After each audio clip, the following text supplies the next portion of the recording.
जियाओलोग ने मन ही मन बुदबुदाया। हालांकि हुआंग कबीले मनों की लाइब्रेरी में केवल उन्हीं लोगों को प्रवेश की अनुमति थी जो चौथे क्रम तक पहुंच चुके थे, इसलिए उसे जल्द से जल्द चौथे क्रम की ओर बढ़ने की आवश्यकता थी। चांदनी ने जमीन पर हुआंग शियाओलोग की छोटी सी छाया को लंबा कर दिया। जैसे ही सुबह की रोशनी ने आकाश को रोशन किया, अंधेरा धीरे धीरे दूर हो गया। हुआंग शियाओलोग की आकृति धुंधली हो गई और वो वापस हुआंग कबीले मनों की ओर चला गया। वार्षिक कबीला सभा आखिरकार शुरू हो रही है। वार्षिक कबीला सभा शुरू होने वाली थी। हुआंग कबीले मनों में लौटकर वो सीधे पूर्वी प्रांगण में गए। जब उसके माता पिता हुआंग पेंग और सुयान ने उसे आते देखा तो उन्होंने ज्यादा कुछ नहीं कहा और वे तीनों ग्रेट हॉल की ओर चल दिए। ग्रेट हॉल आसानी से मार्शल टेम्पल के आकार से दोगुना था और इसमें 1000 लोग आराम से बैठ सकते थे। ग्रेट हॉल के सामने मार्शल स्टेज की परिधि के चारों ओर पंक्तियों में कुर्सियों के साथ एक मार्शल स्टेज बनाया गया था, जो हुआंग कबीले मैनर्स के बुजुर्गों और प्रबंधकों के लिए तैयार किया गया था, जबकि शिष्य केवल खुली जगह में खड़े हो सकते थे। पिछला क्षेत्र। जब हुआंग पेंग और सुयान ने अपने पीछे हुआंग शियाओलोग के साथ प्रवेश किया तो कई बुजुर्ग और प्रबंधक पहले से ही वहां मौजूद थे। जागीर का दूसरा स्वामी, जागीर का दूसरा स्वामी। बुजुर्गों, प्रबंधकों और शिष्यों के समूह ने तुरंत हुआंग पेंग का स्वागत किया। हुआंग पेंग ने सिर हिलाया। सुयान और हुआंग जियाओलोग उसके पीछे एक व्यवस्थित मेज पर गए और बैठ गए। जैसे ही वह बैठा, हुआंग शियाओलोग को महसूस हुआ कि उसकी ओर एक ठंडी निगाह जा रही है। उसकी आंखें स्रोत को खोजने के लिए दौड़ी और उसने हुआंग वेई को देखा जो विपरीत दिशा में बैठा था। इस समय उनकी आंखें हवा में मिली। हुआंग वेई की निगाहें अहंकारी, कृपालु, उत्तेजक और मिलनसार थी। हुआंग वेई के बगल में हुआंग मिंग बैठा था। उसका चेहरा हमेशा भावशून्य था। हुआंग पेंग बैठ गया और उसने हुआंग मिंग का अभिवादन करने की जहमत नहीं उठाई। उत्तरी कोर्टयार्ड में हुई घटना के बाद से दोनों ने एक ही रास्ते पर भाइयों से अजनबियों तक यात्रा करते हुए बात नहीं की थी। उन तीनों के आने के कुछ देर बाद ही ग्रेट हॉल के बाहर से हंसी की आवाज गूंजने लगी। हंसी की आवाज सुनकर हॉल में मौजूद सभी लोग झट से खड़े हो गए। प्रवेश द्वार की दिशा में देखते हुए हुआंग शियाओलोग ने अपने दादा हुआंग काइट को हंसी से भरे चेहरे के साथ हॉल में प्रवेश करते हुए देखा और उनके दादा के बगल में लगभग उसी उम्र के चांदी सफेद बालों से भरे सिर वाला एक जीवंत बूढ़ा आदमी था। तुरंत हुआंग शियाओलोग को ये पता चल गया, यह उपरोक्त पुराने कुलपति ली म्यू थे। ली म्यू के पीछे एक आकर्षक लड़की थी जिसके बाल 2 चोटियों में बंधे थे। चमकदार गोल आंखें उत्सुकता से चारों ओर घूम रही थी। प्राचीन हवेली के भगवान ओल्ड पैट्रियार्क ली। उपस्थित सभी लोगों ने तुरंत अभिवादन किया और फिर हुआंग मिंग, हुआंग पेंग और सुयान ऊपर आए। पिताजी ओल्ड पैट्रियार्क ली, दादाजी बूढ़े कुलपति ली। हुआंग वेई और हुआंग शियाओलोग ने सम्मान पूर्वक अपने बड़ों को बुलाया। हुआंग काइड ने हंसते हुए हल्का सा सिर हिलाया। वो ली म्यू की ओर मुड़ा। उसकी उंगली हुआंग वेई की ओर इशारा कर रही थी। यह मेरा पोता हुआंग वेई है। लेकिन उन्होंने हुआंग शियाओलोग का उल्लेख किए बिना केवल हुआंग वेई का परिचय दिया। ली म्यू ने हुआंग वेई को ऊपर से नीचे तक प्रशंसा से देखा और कहा, अच्छा अच्छा अच्छा भाई काइड, मैंने सुना है कि आपके पोते ने 2 महीने से भी कम समय तक अभ्यास किया और पहले ही प्रथम श्रेणी योद्धा बनने के लिए सफलता हासिल कर ली है। मेरे समय के दौरान पहले ऑर्डर तक पहुंचने के लिए मैंने 5 महीने से अधिक का समय लगाया। ये प्रशंसा सुनकर हुआंग काइड जोर से हंसे। भाई ली म्यू, कृपया उसे बताएं और भविष्य में उसकी देखभाल करें। भविष्य में यह निश्चित रूप से है। ली म्यू हंसे। थोड़ी देर बाद सभी लोग अपनी सीटों पर लौट आए। फिर मुख्य प्रबंधक चेन यंग खड़े हुए और वार्षिक कबीले सभा के लिए कुछ अच्छी प्रारंभिक टिप्पणियां दी। उसके बाद उन्होंने हुआंग काइड की ओर देखा। हुआंग काइड को सिर हिलाते देख चेन यंग ने जोर से घोषणा की, वार्षिक कबीले सभा शुरू होती है। चेन यंग के बयान का स्वागत एक खामोश गलियारे में किया गया। कई वर्षों से स्थापित नियमों का पालन करते हुए मंच पर सबसे पहले आमतौर पर वे लोग आते थे जिन्होंने उस वर्ष अभी अभी अपनी मार्शल भावना जागृत की थी। हर कोई हुआंग वेई को देखने से खुद को रोक नहीं सका। वे सभी जानते थे कि ओल्ड मैनर लॉर्ड इस साल की कबीले सभा में क्यों शामिल हुए थे। हुआंग वेई को ध्यान का मुख्य केंद्र माना गया था। हुआंग वेई, जाओ और अपनी 5 महीने की कड़ी मेहनत का नतीजा दिखाओ। सबको अपनी उपलब्धि देखने दो। हुआंग काइड ने अपने पोते हुआंग वेई से उत्साह भरी आंखों से कहा। हाँ दादाजी, हुआंग वेई खड़े हुए और जोर से कहा। फिर वो मार्शल स्टेज के केंद्र में कूद गया। मार्शल स्टेज के शिखर पर उतरते हुए हुआंग वेई ने अपनी लड़ाई क्यूई की शुरुआत की। अपनी लड़ाई क्यूई की शक्ति को पूरी तरह से मुक्त कर दिया और उनकी मार्शल भावना 3 आइड ब्लैक टाइगर एक शक्तिशाली आभा का उत्सर्जन करते हुए उनके पीछे तैरते हुए बाहर आए। Let peak first order. Huang Wei द्वारा जारी युद्ध क्यूई आभा को महसूस करते हुए हुआंग कबीले हवेली के बुजुर्ग, प्रबंधक और शिष्य बहुत सदमे में थे, जिससे ग्रेट हॉल में हंगामा मच गया। युद्ध क्यूई के अभ्यास के केवल 5 छोटे महीनों में हुआंग वेई लेट फर्स्ट ऑर्डर के शिखर पर पहुंच गया था। अध्याय 13, तब तक मारो जब तक तुम्हारे पिता तुम्हें पहचान न ले। देर से पहला ऑर्डर चरम। ली म्यू की नजर हुआंग वेई पर थी और वह भी उतनी ही आश्चर्यचकित थी। शुरू में उन्होंने सोचा था कि भले ही इस हुआंग वेई के पास ग्रेड 10 की मार्शल स्पिरिट हो, अधिकतम 5 महीनों में वो शुरुआती फर्स्ट ऑर्डर के शिखर तक पहुंच सकता है, लेकिन अब हुआंग वेई को देखते हुए फर्स्ट ऑर्डर का आखिरी शिखर और इसी तरह ऐसा लगता है वो किसी भी समय दूसरे क्रम पर आगे बढ़ सकता है। हुआंग वेई ने उसे जो आश्चर्य दिया वो छोटा नहीं था। सबसे पहले उन्हें अभी भी परिवारों के बीच सगाई के बारे में कुछ संदेह था, लेकिन अब सभी संदेह दूर हो गए क्योंकि उन्होंने मंच पर हुआंग वेई को देखा। उन्हें और अधिक संतुष्टि महसूस हुई। ली म्यू की अभिव्यक्ति को देखकर हुआंग काइट को खुद से थोड़ा आत्मसंतुष्ट महसूस हुआ। इन 5 महीनों में उन्होंने अपने पोते हुआंग वेई को प्रशिक्षित करने की पूरी कोशिश की और उन्हें निराश नहीं किया। ली म्यू की तरह जितना अधिक उसने हुआंग वेई को देखा उतना ही अधिक प्रसन्न और संतुष्ट हुआ। दूसरी ओर हुआंग पेंग और सुयान तेजी से चिंतित हो गए। यदि हुआंग वेई वास्तव में प्रथम श्रेणी के अंतिम शिखर पर थे तो बाद में उनके बेटे का क्या होगा? मंच पर खड़े होकर और मंच के चारों ओर आश्चर्यचकित फुसफुसाहटों को सुनकर हुआंग वेई को और भी अधिक गर्व महसूस हुआ और इस समय उसने अपना मुंह खोला और पूछा, दादाजी, मैंने सुना है कि जियाओलोग इन कुछ महीनों में कड़ी मेहनत कर रहा था। मैं चाहूंगा रेलगाड़ी जियाओलोग के साथ। जब उपस्थित सभी लोगों ने ये सुना तो उनकी अभिव्यक्तियां उत्साह और प्रत्याशा के रंगों से भर गईं। प्रत्येक जोड़ी की आंखें हुआंग शियाओलोग पर बंद हो गई। हुआंग काइट को आश्चर्य हुआ, लेकिन सिर हिलाते हुए मुस्कुराते हुए वह सहमत हुए। ये ठीक है, बस सीखने के लिए प्रशिक्षण ले, इसे ज्यादा मत करो। हुआंग शियाओलोग ने एक शांत अभिव्यक्ति बनाए रखी। यदि उसकी मार्शल स्पिरिट वास्तव में केवल 7वीं कक्षा की थी तो ये गारंटी थी कि वो 5 महीने की छोटी अवधि में फर्स्ट ऑर्डर तक आगे नहीं बढ़ पाएगा और मंच पर कदम रखने से केवल परिणाम होगा अपमान। हालांकि ये अच्छी तरह से जानते हुए कि हुआंग शियाओलोग के लिए अपमानजनक परिणाम क्या था, हुआंग काइट ने फिर भी हुआंग वेई की कार्रवाई पर सहमति जताते हुए अनुरोध पर सहमति व्यक्त की। हुआंग काइट ने हुआंग शियाओलोग की भावनाओं के बारे में कोई विचार नहीं किया। अपने दादाजी को सहमत होते हुए सुनकर हुआंग वेई ने हुआंग जियाओलोग की ओर देखा और उसे मजाकिया लहजे में चिढ़ाते हुए कहा, जियाओलोग, तुम क्या सोचते हो? क्या आप में ऊपर जाने की हिम्मत है? चिंता मत करो, मैं तुम्हें विकलांग बना दूंगा और अपने दोनों हाथों का उपयोग नहीं करूंगा। हुआंग वेई ने चमकदार मुस्कान दिखाई। जियाओलोग, हुआंग पेंग और सुयान ने हुआंग शियाओलोग को चिंता से देखा। उसने अपना सिर हिलाकर संकेत दिया कि उन्हें चिंता नहीं करनी चाहिए। धीरे धीरे खड़े होकर जियाओलोग शांति से मार्शल स्टेज के पार चला गया। हुआंग वेई के सामने खड़ा था। हुआंग शियाओलोग का सामना करते हुए हुआंग वेई की आंखों में क्रूर उत्साह का स्पर्श चमक उठा। क्या आपको बुरा नहीं लग रहा है और आप पछतावा नहीं कर रहे हैं कि आपने उस समय मुझसे भीख मांगने के लिए घुटने नहीं टेके? उदासीनता की दृष्टि से हुआंग जियाओलोग ने कहा, आप बहुत मूर्ख हैं। जैसे ही हुआंग वेई गुस्से में जवाब देने वाले थे, हुआंग शियाओलोग अचानक मार्शल स्टेज के दूसरे छोर की ओर मुड़ गए और अपने दादा हुआंग काइट की ओर देखने लगे। दादाजी, कबीले सभा के नियमों के अनुसार युद्ध कार्यक्रम के दौरान अन्य लोग हस्तक्षेप करने की अनुमति नहीं है ना?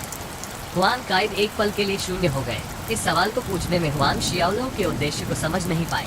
हालांकि उन्होंने सिर हिलाया और कहा, यह सही है। जबकि हर कोई यह सोचकर स्तब्ध था कि उस सवाल को पूछने के पीछे हुआंग शियाओलोग का उद्देश्य क्या था। वह हुआंग वेई की ओर मुड़ा और मुस्कुराते हुए बोला, एक पल में मैं तुम्हें तब तक पीटूंगा जब तक तुम्हारे पिता तुम्हें पहचान नहीं लेंगे। ये सुनकर सभी दंग रह गए और फिर बेबसी से मुस्कुराते हुए अपना सिर हिला दिया। हुआंग काइट के बगल में बैठे ली म्यू ने मुस्कुराते हुए कहा, भाई काइट, क्या आपका ये पोता पागल हो गया है? वो वही है जिसके पास ग्रेड 7 मार्शल स्पिरिट है, हुआंग शियाओलोग, है ना? बिना किसी वास्तविक ताकत के इतना अहंकारी व्यवहार करना, मुझे ऐसे बच्चे पसंद नहीं है। हुआंग काइट ने महसूस किया कि उसके बूढ़े चेहरे की चमक कुछ कम हो गई है। उसने शर्मिंदा होकर हाहा कहा और हुआंग पेंग की दिशा में एक तेज नजर डाली। ऐसा लगता है कि अच्छा होगा कि वह अपने दूसरे बेटे को याद दिलाए कि उसे महत्वपूर्ण अवसरों पर भविष्य की समस्याओं से बचने के लिए उसे अच्छी तरह से अनुशासित करना चाहिए ताकि वह अपनी अज्ञानता से कबीले को शर्मिंदा न करे। हुआंग वेई ने हंसते हुए कहा, आपने क्या कहा? मुझसे गलती हो गई। क्या तुम मुझे तब तक मारना चाहते हो जब तक मेरे पिता मुझे पहचान न ले? जैसे ही उसने अपनी बात खत्म की, एक छायाचित्र चमका जिसने हुआंग वेई को चौंका दिया। उसकी आंखें आश्चर्य से चौड़ी होने के ठीक पहले एक मुट्ठी बड़ी हुई थी। हुआंग वेई को चकमा देने के लिए बहुत देर हो चुकी थी। जैसे ही वो बोलने ही वाला था, मुक्का उसकी बाईं आंख पर लगा, जिससे वो दर्द से चिल्लाने लगा। लड़खड़ाते हुए पीछे हट गया। उसकी आंखों में सुनहरे सितारे घूम रहे थे। मार्शल स्टेज के आसपास हुआंग कबीले मनो के सदस्यों की हंसी और मजाक, जो हुआंग शियाओलोग को निशाना बना रहे थे, तुरंत खत्म हो गए। कई स्तब्ध आंखें मार्शल स्टेज पर हुआंग वेई को दर्द से रोते हुए देख रही थी। इस समय भौहें चढ़ते हुए ली म्यू ने कहा, इतनी कम उम्र में मैंने पहले ही सीख लिया है कि छिपकर हमला कैसे किया जाता है। वो निश्चित रूप से एक भयावह खलनायक बनेगा। हुआंग शियाओलोग को देखते हुए हुआंग काइट ने भी अपनी भौहें गहरी मोड़ ली। तुमने मुझे मारने की हिम्मत की। मंच पर हुआंग वेई ने हुआंग शियाओलो को बहुत क्रोधित किया। उसका बायां हाथ अब उसकी बाईं आंख को नहीं ढक रहा था, जिससे उसकी बाईं आंख पर एक पांडा के समान एक काला घेरा दिखाई दे रहा था। हुआंग शियाओलो ने कुछ भी नहीं कहा, क्योंकि उसकी छाया दूसरी बार चमकी और फिर से हुआंग वेई के ठीक सामने आ गई। उसकी मुट्ठी उसकी दाहिनी आंख की ओर इशारा कर रही थी। बूम! दूसरा झटका निशाने पर लगा। हुआंग वेई अपने फेफड़ों के शीर्ष पर करा उठा। हुआंग वेई की पांडा आंखों को देखते हुए लील्यू, जो अपने दादा लील्यू के बगल में बैठी थी, अब अपनी हंसी को नियंत्रित नहीं कर सकी। ग्रेट हॉल में घंटियों की आवाज जैसी एक आकर्षक हंसी गूंज रही थी। उसके चेहरे पर दो खूबसूरत गर्दे पड़ गए। लील्यू ने मुड़कर अपनी पोती की ओर गौर से देखा, चेतावनी दी। लीलू ने अपनी बुदबुदाती हंसी को रोकने की पूरी कोशिश की और उसका जोरदार प्रयास उसके लाल चेहरे पर स्पष्ट रूप से दिखाई दिया। मंच के नीचे सभी के चेहरे पर अजीब भाव थे। हुआंग शियाओलो, मैं तुम्हें मारने जा रहा हूँ। हुआंग वेई का गुस्सा आखिरकार फूट पड़ा।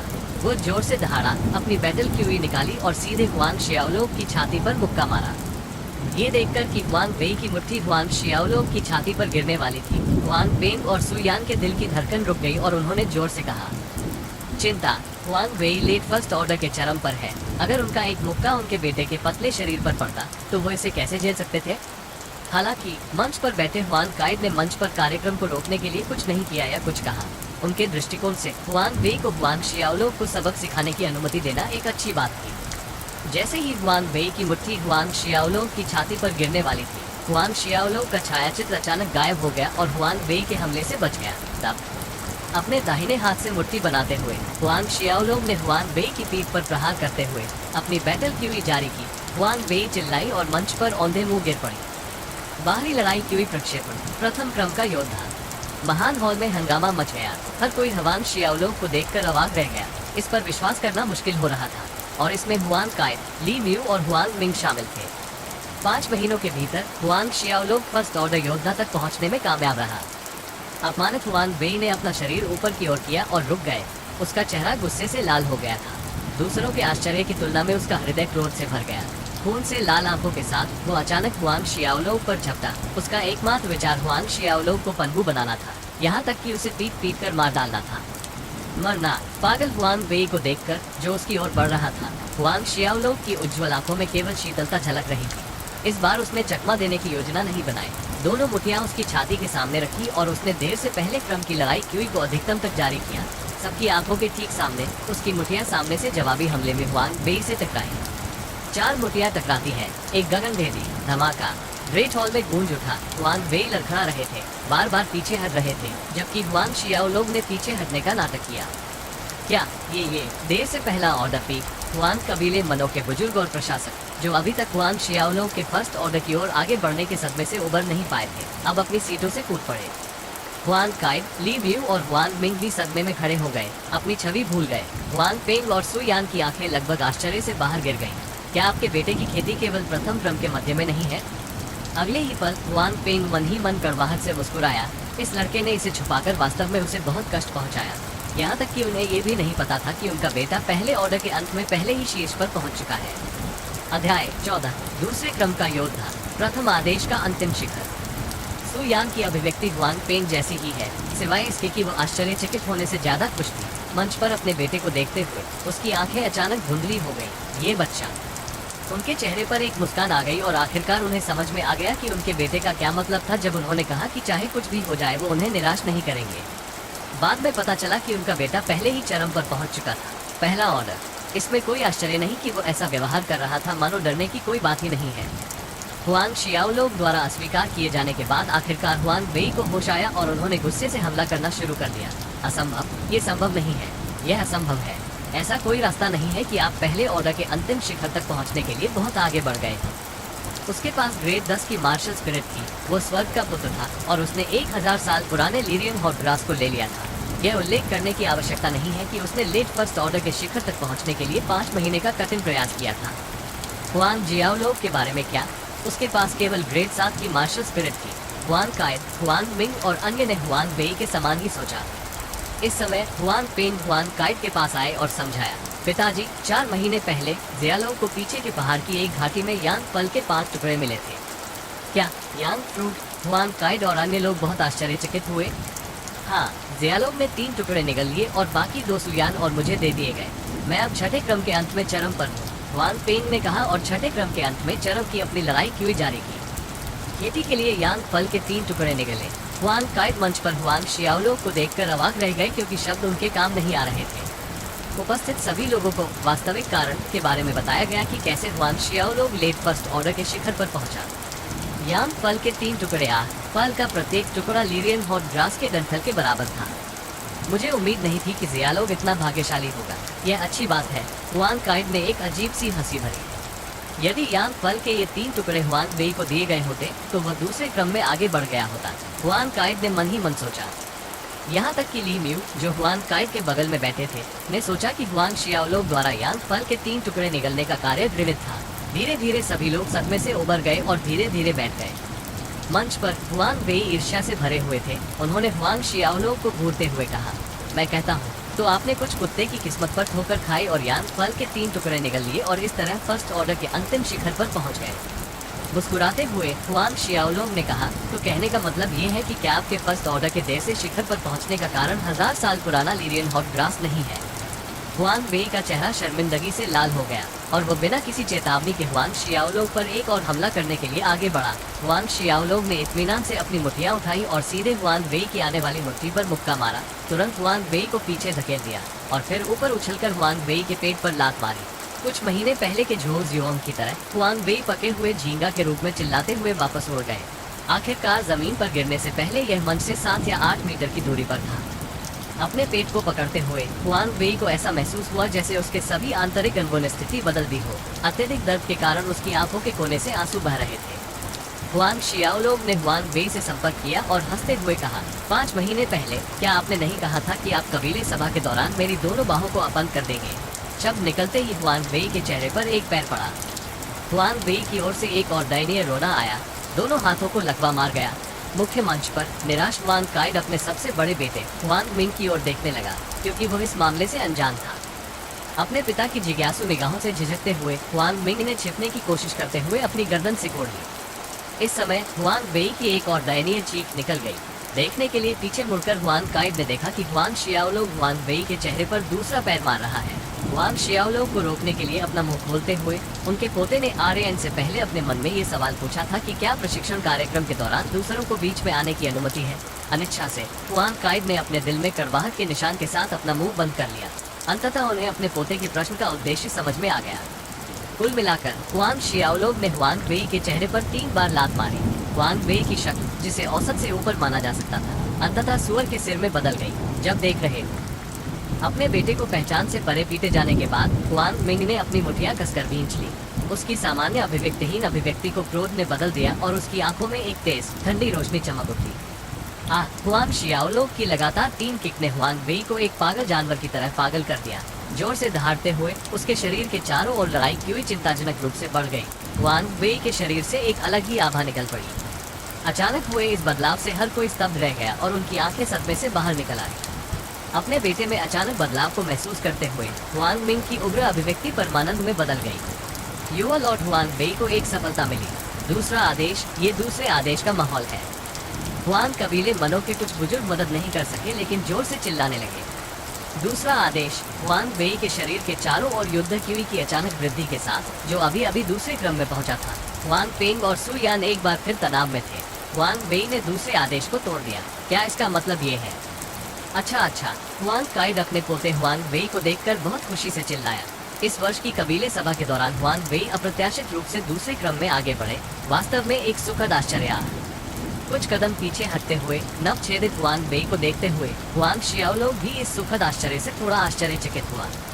दूसरे क्रम का योद्धा हुआंग शियाओलोग की अभिव्यक्ति वैसे ही शांत रही। इस समय हुआंग वेई धीरे धीरे जमीन से उठ खड़ा हुआ।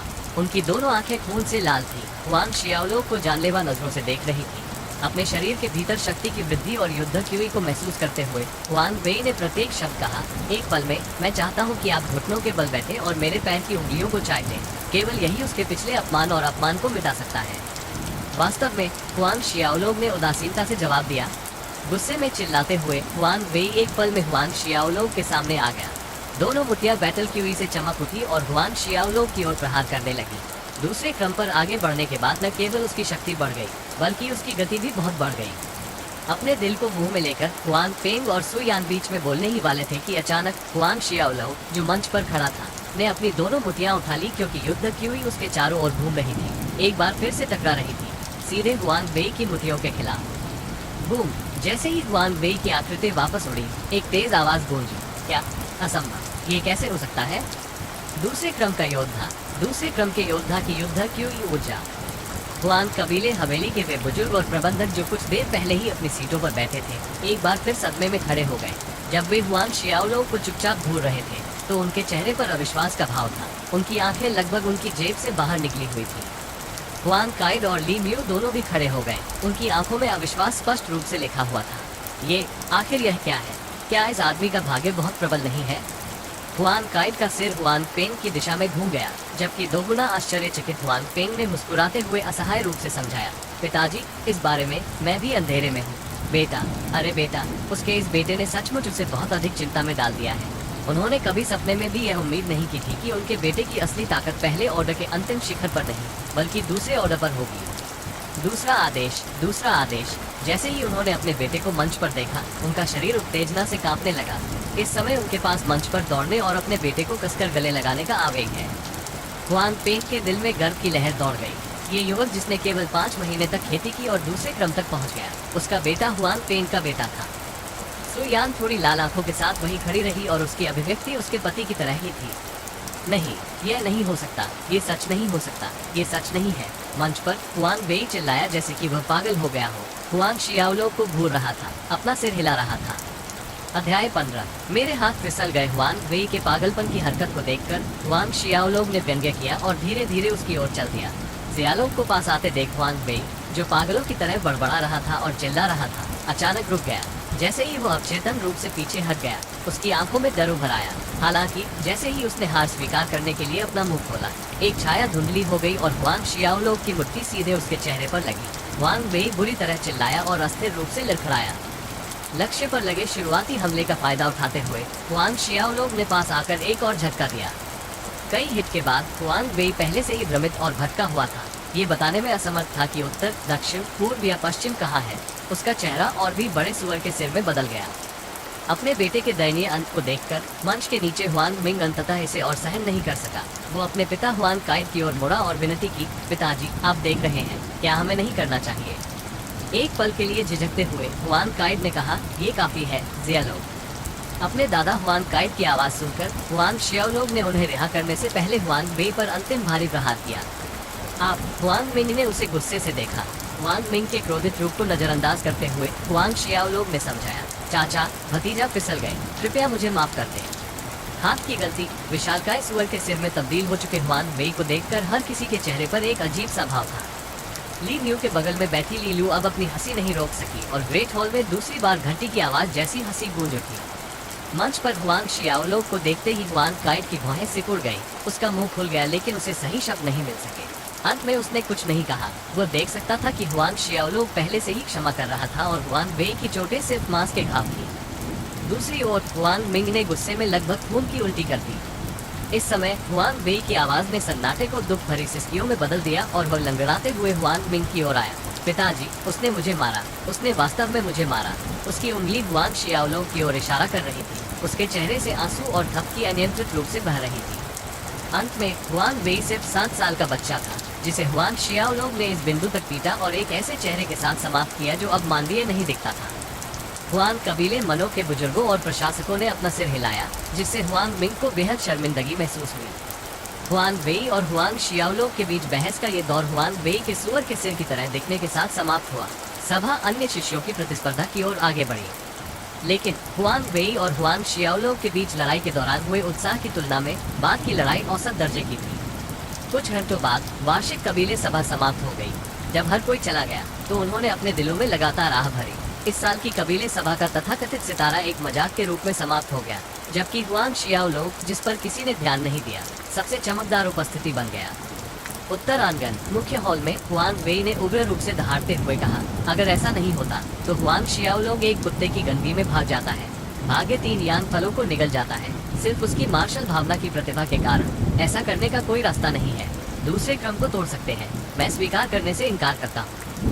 ये हुआंग शियाओलो, मैं अगले साल की कबीले सभा के दौरान आपको इसका बदला चुकाऊंगा। मैं निश्चित रूप से अपना बदला लूंगा। मैं तुम्हें इस अपमान का 100 गुना बदला दूंगा। हुआंग वेई का चेहरा, जिसे पीट पीट कर सुअर के सिर जैसा दिखने के लिए पीटा गया था, उदास था और गुस्से से विकृत हो गया था। हुआंग मिंग भावशून्य होकर वहीं बैठा रहा, लेकिन समय समय पर उसकी आंखों में एक ठंडी और तेज चमक झलकती थी। इस साल की क्लान असेंबली में हुआंग शियाओलो ने उन्हें बुरी तरह हार का सामना करना पड़ा। उत्तरी प्रांगण के उदास माहौल के विपरीत पूर्वी प्रांगण हंसी और जयकार से भरा हुआ था। अच्छा बेटा, इस बार तुमने अपने पिताजी को निराश नहीं किया, जोर से हंसते हुए हुआंग पेंग ने कहा। ताज़ा, बहुत ताज़ा।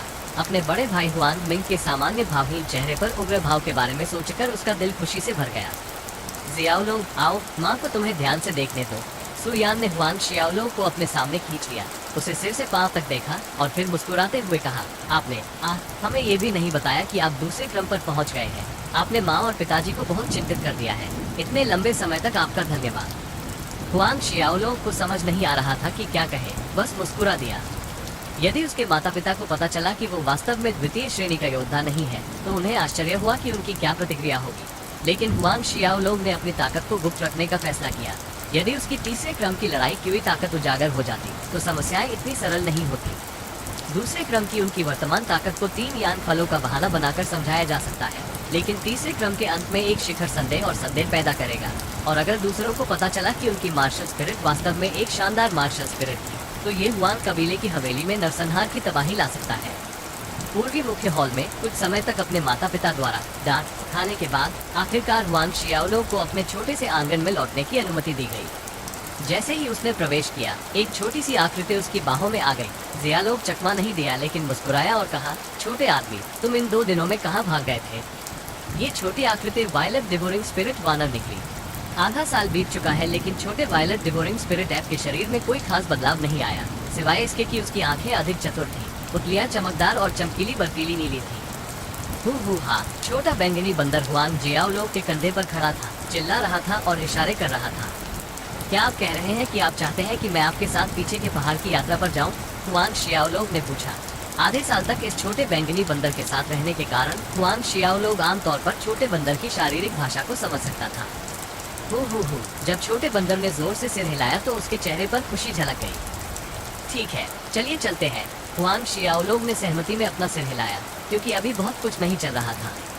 छोटे बैंगनी बंदर के साथ हुआंग कबीले की हवेली को छोड़कर वे छोटे बैंगनी बंदर के मार्गदर्शन में एक पहाड़ी इलाके में पहुंचे। उनके सामने कुछ दूरी पर 10 मीटर से ज्यादा लंबा अजगर आ गया, एक विशाल 12 फ्लोरेट अजगर। हुआंग शियाओलो ने विशाल 12 फ्लोरेट पाइथन को देखते हुए अनायासी ठंडी हवा का झोंका ले लिया, जिस कारण से छोटा बैंगनी उसे यहाँ लाया। उसे अंततः एहसास हुआ, बाधा से निपटने के लिए यहाँ है। हुआंग शियाओलो और छोटे बैंगनी बंदर को देखते हुए 12 फ्लोरेट पाइथन ने अचानक अपना सिर उठाया। दोनों आंखें हुआंग शियाओलो और छोटे बंदर को घूर रही थी। उसकी लंबी जीभ एक बार बाहर निकली और तुरंत बाहर निकल गई। हुआंग शियाओलो गंभीर दिख रहे थे। वह देख सकता था कि 12 फ्लोरेट पाइथन एक स्टेज 4 राक्षसी जानवर था। हालांकि यह केवल चरण 4 था। तीसरे क्रम के लेट ऑर्डर हुआंग शियाओलो के लिए इसे उच्च जोखिम माना जाता था। 12 फ्लोरेट पाइथन के पहले हमले को चकमा देते हुए हुआंग शियाओलो का छाया चित्र किनारे की ओर खिसक गया और उसके कंधे पर बैठा छोटा बैंगनी बंदर हवा में उछल गया और अजगर के सिर पर जा गिरा, जिससे बंदर के 2 पंजे जख्मी हो गए। सिर पर चोट लगने पर 12 फ्लोरेट अजगर दर्द के कारण जोर से फुफकारने लगा। अपने लंबे शरीर को मोड़ने के साथ उसका मुंह चौड़ा हो गया। वो छोटे बैंगनी बंदर को निगल जाना चाहता था। हुआंग जियाओलो का दिल धड़कने से चूक गया, लेकिन ठीक इसी क्षण छोटा बैंगनी बंदर हवा में कुछ मीटर की दूरी पर भटक गया। बमुश्किल अजगर के खुले जबड़े को पकड़ पाया, जिससे जियाओलो ने राहत की सांस ली। राहत। असुर रणनीति को क्रियान्वित करते हुए वक्त का माहौल लेकर आभा के काले धागे उभरे, तेजी से घूमते हुए और हुआंग शियाओलो के चारों ओर काली धुंध की एक परत बन गई।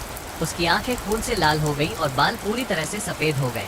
हुआंग शियाओलो ने तुरंत हमला नहीं किया, लेकिन किनारे पर खड़ा रहा। उसकी खून से लाल आंखें इस समय वायलेट डिवोरिंग स्पिरिट ऐप के साथ लड़ने वाले 12 फ्लोरेट पाइथन को कभी नहीं छोड़ रही थी। जैसे ही अजगर अपना शरीर मोड़ने वाला था, अचानक किनारे पर खड़े हुआंग शियाओलो ने अपनी चाल चली।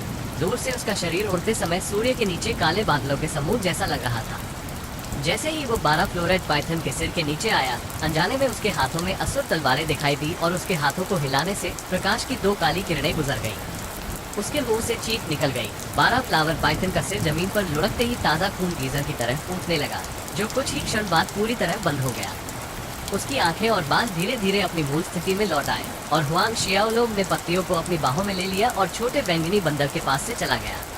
अध्याय 16। चौथे क्रम की ओर आगे बढ़ना। 12 फ्लोरेट अजगर की लाश के सामने खड़े होकर छोटा बैंगनी बंदर उछलकर अजगर के सिर पर चढ़ गया और अपने तेज पंजों के प्रहार से उसने एक छेद खोला और एक छोटी सी पीली मोती जैसी चीज बाहर निकाली। जब हुआंग शियाओलोग ने छोटे पीले मोती को देखा तो उसकी आंखें आश्चर्य से फैल गईं। जानवर को आमतौर पर एक मध्य स्तर के दानव जानवर द्वारा एक जानवर के कोर को संगठित करने की संभावना 1000 में से एक थी। केवल चरण 7 और उससे ऊपर के राक्षस जानवर 100% सफलता दर के साथ एक जानवर के कोर को संगठित कर सकते थे। हैरानी की बात यह है कि इस स्टेज 4 12 फ्लोरेट पाइथन में एक जानवर का कोर था। स्टेज 4 बीस्ट कोर को बाहर बेचने पर 2 से 300 सोने के सिक्कों की कीमत मिल सकती है। इस समय छोटा बैंगनी बंदर अजगर के शव के पेट के पास पहुंचा। 2 छोटी उंगलियां त्वचा पर एक छेद बनाते हुए सरकती हैं और एक बार फिर छोटी उंगलियां अंदर खोदती हैं और 2 अंगूठों के आकार का एक घृणित दिखने वाला हिस्सा बाहर निकालती है। सर्प पिट। हुआंग जियाओलोग ये सोचकर चमक उठा। इस स्टेज 4 12 फ्लोरेट पाइथन का पिट पोषण का एक उत्कृष्ट स्रोत है। इसे निगलने से न केवल बैटल क्यूई खेती में सुधार हो सकता है बल्कि शरीर भी मजबूत हो सकता है। सांप के पिट को खोदने के बाद वायलट डिवोरिंग स्पिरिट ऐप ने उसे चुटीली मुस्कान के साथ हुआंग शियाओलोग को दिया। फिर अपना मुंह खोला और हुआंग शियाओलोग के प्रतिक्रिया देने से पहले जानवर के मूल को निगल लिया। तुमने इसे खाया? हुआंग शियाओलोग आश्चर्यचकित था। एक जानवर का कोर राक्षसी जानवर तत्व की शक्ति का एक समेकन था, लेकिन ये केंद्रित तत्व शुद्ध नहीं था। इसे गोली के रूप में अन्य जड़ी बूटियों या अमृत के साथ परिष्कृत करने के बाद ही निगला जा सकता है। यदि कोई अभ्यासी किसी जानवर के मूल को सीधे निगल लेता है तो उसके शरीर के भीतर हिंसक राक्षसी जानवर की ऊर्जा नियंत्रण से बाहर हो जाने के कारण टुकड़े टुकड़े होकर उसकी मृत्यु हो जाएगी। लेकिन छोटा बंदर जानवर का कोर निगलने के बाद भी ठीक था। छोटे बंदर को मासूमियत से अभिनय करते हुए देखकर हुआंग शियाओलोग अवाक रह गया। एक क्षण बाद वह 12 फ्लोरेट पाइथन के अवशेषों की ओर मुड़ा और एक संक्षिप्त विचार के बाद उसने शरीर को वैसे ही छोड़ने का फैसला किया और छोटे बैंगनी बंदर के साथ हुआंग कबीले मनों में वापस चला गया। हुआंग कबीले की हवेली में वापस हुआंग शियाओलोग ने एक गार्ड को कुछ शराब खरीदने का आदेश दिया, जिसमें उसने सांप का पिट मिलाया। सांप के पिट को शराब में डुबाकर उसने शराब का पूरा जग अपने गले में निगल लिया। एक बार जब शराब उसके पेट से टकराई तो शक्तिशाली कच्ची ऊर्जा बाहर निकल गई, जो तुरंत ऊर्जा के गर्म धागों में बदल गई, जो उसके पूरे शरीर में फैल गई। हुआंग शियाओलोग ने सांप के पिट से आने वाली ऊर्जा को परिष्कृत करने के लिए तुरंत असुर रणनीति को क्रियान्वित किया। एक रात बीत गई। जब हुआंग शियाओलोग जागे तो उनकी आंखों में पिछली रात के अभ्यास से खुशी का संकेत था। उनकी बैटल क्यूई की मोटाई बहुत बढ़ गई थी। सांप का एक पिट 1 महीने के कठिन अभ्यास के बराबर था। उसे लग रहा था कि इन कुछ ही दिनों में वो चौथे क्रम को भेदने में सक्षम हो जाएगा। चौथे क्रम की बाधा पतली हो गई थी, जो एक संकेत था कि यह किसी भी समय टूट सकता था। ठंडे जैद बिस्तर से उठकर असुर रिंग में बिस्तर रखने के तुरंत बाद उसने आंगन के बाहर से अपनी बहन हुआंग मिन की आवाज सुनी, बड़े भाई, बड़े भाई। हुआंग शियाओलोग थोड़ा हैरान था। सूरज अभी उग आया था और पहले से ही यह छोटी लड़की उसे ढूंढने के लिए यहाँ दौड़ी थी। क्या हुआ था, इसके बारे में अनिश्चित होकर हुआंग शियाओलोग ने अपना कमरा छोड़ दिया। बड़े भाई, पिताजी और माँ चाहते हैं कि आप ग्रेट हॉल में जाएं। हुआंग मिन ने आंगन में प्रवेश किया और कहा कि उसने एक बार हुआंग शियाओलोग को देखा था। ग्रेट हॉल में हुआंग शियाओलोग के मन में संदेह कौन गया। ग्रेट हॉल में केवल कबीले मामलों से संबंधित महत्वपूर्ण मामलों पर चर्चा की गई। छोटे से प्रांगण को छोड़कर बुलाए जाने पर वो ग्रेट हॉल की ओर चला गया और जब वो वहां पहुंचा तो उसने देखा कि उसके माता पिता पहले से ही वहां मौजूद थे, जिसमें उसके चाचा हुआंग मिन, हुआंग वेई और हुआंग कबीले मनों के अन्य बुजुर्ग शामिल थे। जब हुआंग शियाओलोग ने हॉल में प्रवेश किया तो अलग अलग अर्थों वाली निगाहें उस पर टिकी थी और हुआंग वेई उसे जहरीली आंखों से देख रहे थे। माता पिता हुआंग शियाओलोग हुआंग पेंग और सुयान के पास आया और उनके बगल में बैठ गया। हुआंग पेंग और सुयान ने अपने बेटे की ओर सिर हिलाया। अपने बेटे को देखकर उनके चेहरे पर मुस्कान आ गई। हुआंग काइड और ली म्यू ने इस समय ग्रेट हॉल में प्रवेश किया और ली म्यू के बगल में उनकी पोती लीलू थी। ये देखकर कि ली म्यू और लीलू भी मौजूद थे, हुआंग शियाओलोग पहले से ही कारण का अनुमान लगा सकता था। जैसा कि अपेक्षित था, दादाजी हुआंग काइड ने अपना स्थान ग्रहण करने के बाद ग्रेट हॉल में उपस्थित लोगों पर एक सरसरी नजर डाली। मुस्कुराते हुए कहा, मैंने यहाँ सभी से आपको एक मामले के बारे में सूचित करने के लिए कहा था। भविष्य में हमारा हुआंग कबीले हवेली और ली परिवार ससुराल होंगे। ससुराल बन जाओ। ग्रेट हॉल में आश्चर्य की एक छोटी सी हलचल मच गई, लेकिन इस खबर से उन्हें बिल्कुल आश्चर्य नहीं हुआ क्योंकि यह पहले ही लीक हो चुका था। ये सुनते ही हुआंग वेई उत्साहित हो गए। हुआंग काइड ने जारी रखा, ये सही है, हुआंग कबीले मनों के हुआंग वेई और ली परिवार की मिस ली यू के बीच सगाई। सभी बुजुर्गों ने तुरंत बधाई दी। बधाई हो गुड मैनर के भगवान। नहीं, मैं सहमत नहीं हूँ। सहसा एक कोमल स्वर बोला। ये इतना अप्रत्याशित था कि हर कोई हैरान रह गया। आवाज के मालिक की तलाश की गई तो वह ली ल्यू निकली जो ली ल्यू के बगल में बैठी थी। ल्यू तो ली ल्यू उसे डांटने ही वाला था, लेकिन ली ल्यू ने उसे टोक दिया। नहीं दादाजी, मुझे ये हुआंग वेई पसंद नहीं है। जैसे ही उसने ये कहा, उसका सिर दूसरी दिशा में घूम गया और एक उंगली हुआंग शियाओलू की ओर उठी। मुझे वह पसंद है। अगर मेरी सगाई होने वाली है तो मैं उससे सगाई करना चाहती हूँ। ग्रेट हॉल में एक सन्नाटा छा गया। सभी के चेहरों पर अच्छे शो की उम्मीद के भाव थे, जबकि हुआंग मिंग और हुआंग वेई के चेहरों पर खिली मुस्कुराहट क्रूरता से मुरझा गई। ली ल्यू के मुंह से निकले शब्दों से विशेषकर हुआंग वेई अबाक रह गए। उसका चेहरा लाल हो गया और फिर गहरे बैंगनी रंग का हो गया। उसकी भयंकर निगाहें हुआंग शियाओलू पर पड़ी, जैसे वह चाहता हो कि वह उसे जिंदा निगल जाए। हुआंग शियाओलू स्तब्ध था। उस लड़की को देख रहा था जो उसकी ओर इशारा करके उसे परेशानी में डालने की कोशिश कर रही थी। बकवास। होश में आकर ली ल्यू ने डांटा। ली ल्यू के छोटे चेहरी मुंह ने दृढ़तापूर्वक कहा, दादाजी, मैं बकवास नहीं कर रहा हूँ, मैं सच कह रहा हूँ। मुझे वह पसंद है। हुआंग शियाओलू को देखते हुए उसने जारी रखा, वो लोगों को मारते हुए बहुत अच्छा लग रहा है। उस वाक्यांश को सुनकर उपस्थित लोगों में से किसी को भी नहीं पता था कि हंसना है या रोना है, सिर्फ इसलिए कि कल कबीले सभा के दौरान हुआंग शियाओलू हुआंग वेई को मारते हुए अच्छे लग रहे थे। इसलिए ल्यू ने हुआंग शियाओलू को पसंद किया और हुआंग शियाओलू के अलावा किसी से शादी नहीं करेंगे। ली ल्यू को स्थिति बेहद शर्मनाक लगी, लेकिन इससे कोई फर्क नहीं पड़ता कि उसने ली ल्यू को कैसे डांटा। उसने अपना मन नहीं बदला और हुआंग वेई के बजाय हुआंग शियाओलू पर जोर दिया। भाई काइट ये अंत में ली ल्यू ने असहाय आचरण के साथ हुआंग काइट का सामना किया। इस मामले पर दोनों ने शुरू से ही फैसला कर लिया था और सभी को यहाँ इकट्ठा कर इसे आधिकारिक बनाने की कवायद में ही जुटे थे। लेकिन अब हुआंग किरे एक पल के लिए चुप रहे और फिर कहा, चलो निर्णय लेने से पहले 2 साल इंतजार करें। ली ल्यू ने सिर हिलाया। ऐसा लगता है कि यही एकमात्र रास्ता है। ये देखकर कि ऐसी समस्या हुआंग शियाओलू या फेलियन हुआंग के कारण उत्पन्न हुई थी, हुआंग वेई की आंखों से आग उगल उठी जब उसने हुआंग शियाओलू को घूरकर देखा। बेशक हुआंग शियाओलू को अपने प्रति नफरत महसूस हो रही थी, फिर भी जब वह वहाँ बैठा था तो उसकी अभिव्यक्ति शांत थी, उसे जरा भी परवाह नहीं थी। कुछ क्षण बाद सभी लोग ग्रेट हॉल से तितर बितर हो गए। हुआंग शियाओलू ने अपने माता पिता के साथ ग्रेट हॉल छोड़ दिया। अपने माता पिता से अलग होने के बाद अपने छोटे से आंगन में लौटना। उन्होंने कठिन अभ्यास करना जारी रखा, क्योंकि वह ये जानने के लिए उत्सुक थे कि चौथे क्रम में पहुंचने के बाद उनकी मार्शल भावना में क्या बदलाव आएंगे और यह कौन सा कौशल लाएगा। समय तेजी से बीत गया और 5 दिन बाद का समय था।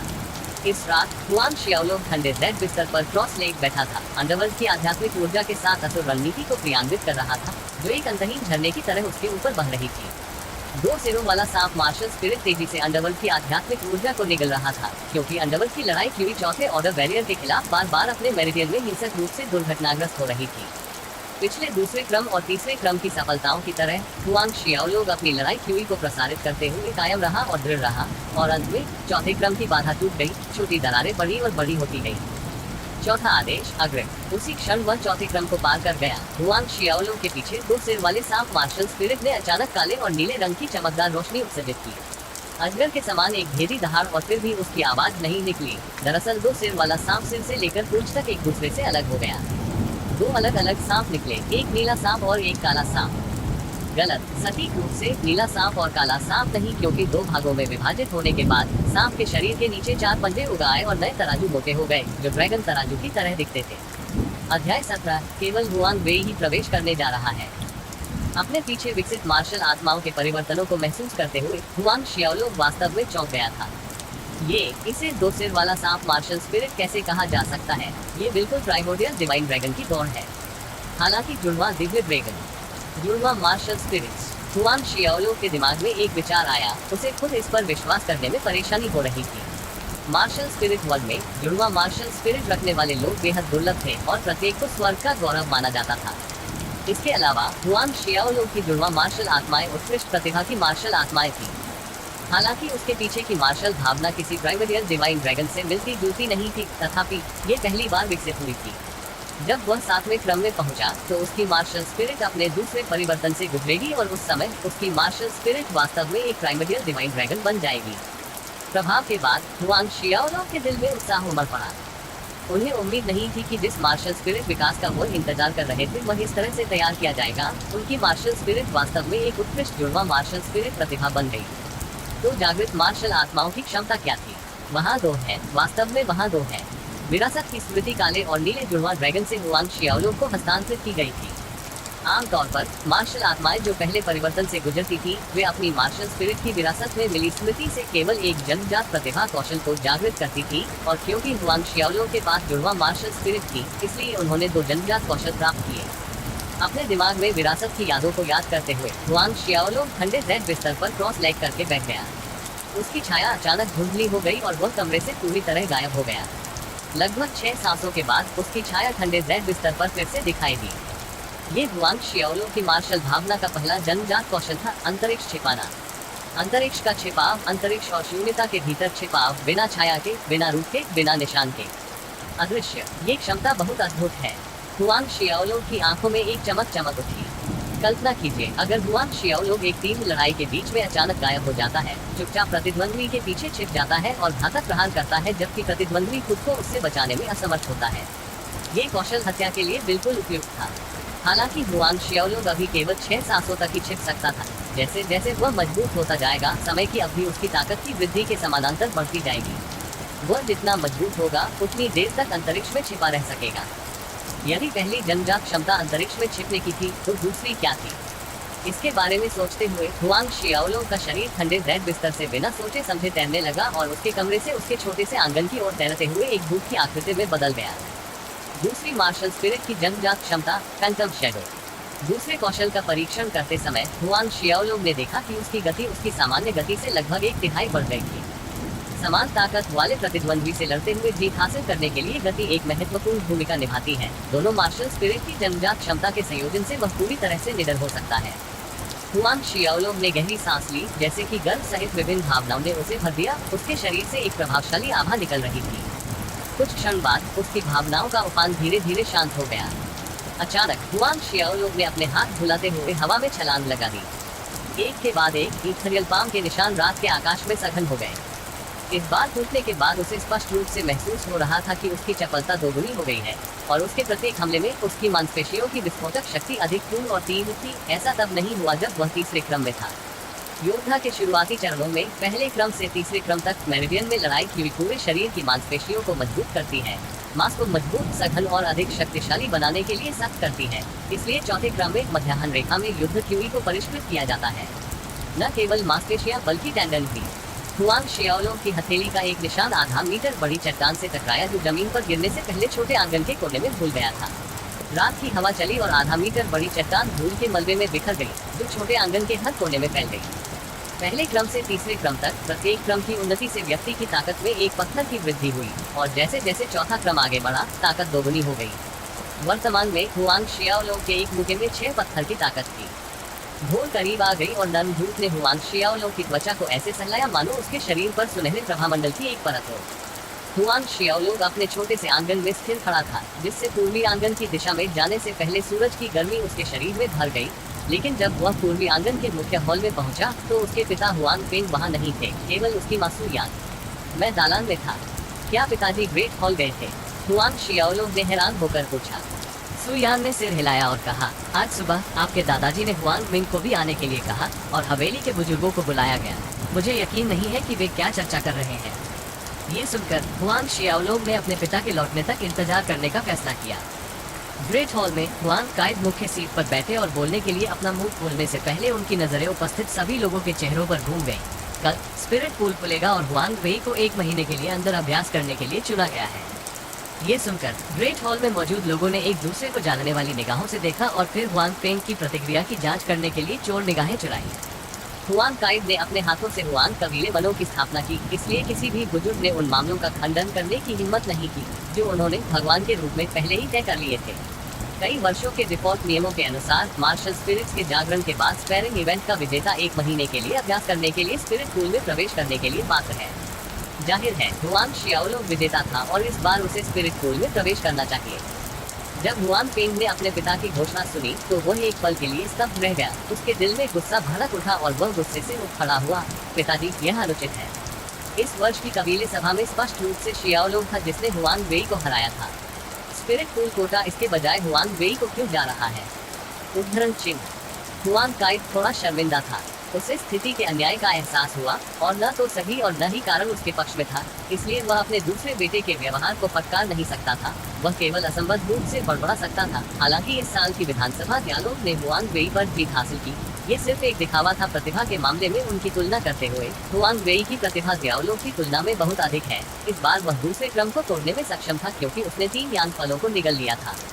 मैंने शुरू में कहा था कि विजेता ऐसा करने में सक्षम होगा। स्पिरिट पूल में प्रवेश करें। मेरा वास्तव में मतलब था कि प्रत्येक वर्ष की नवजागृत मार्शल स्पिरिट का सबसे प्रतिभाशाली शिष्य अभ्यास करने के लिए स्पिरिट पूल में प्रवेश करने के लिए पात्र है।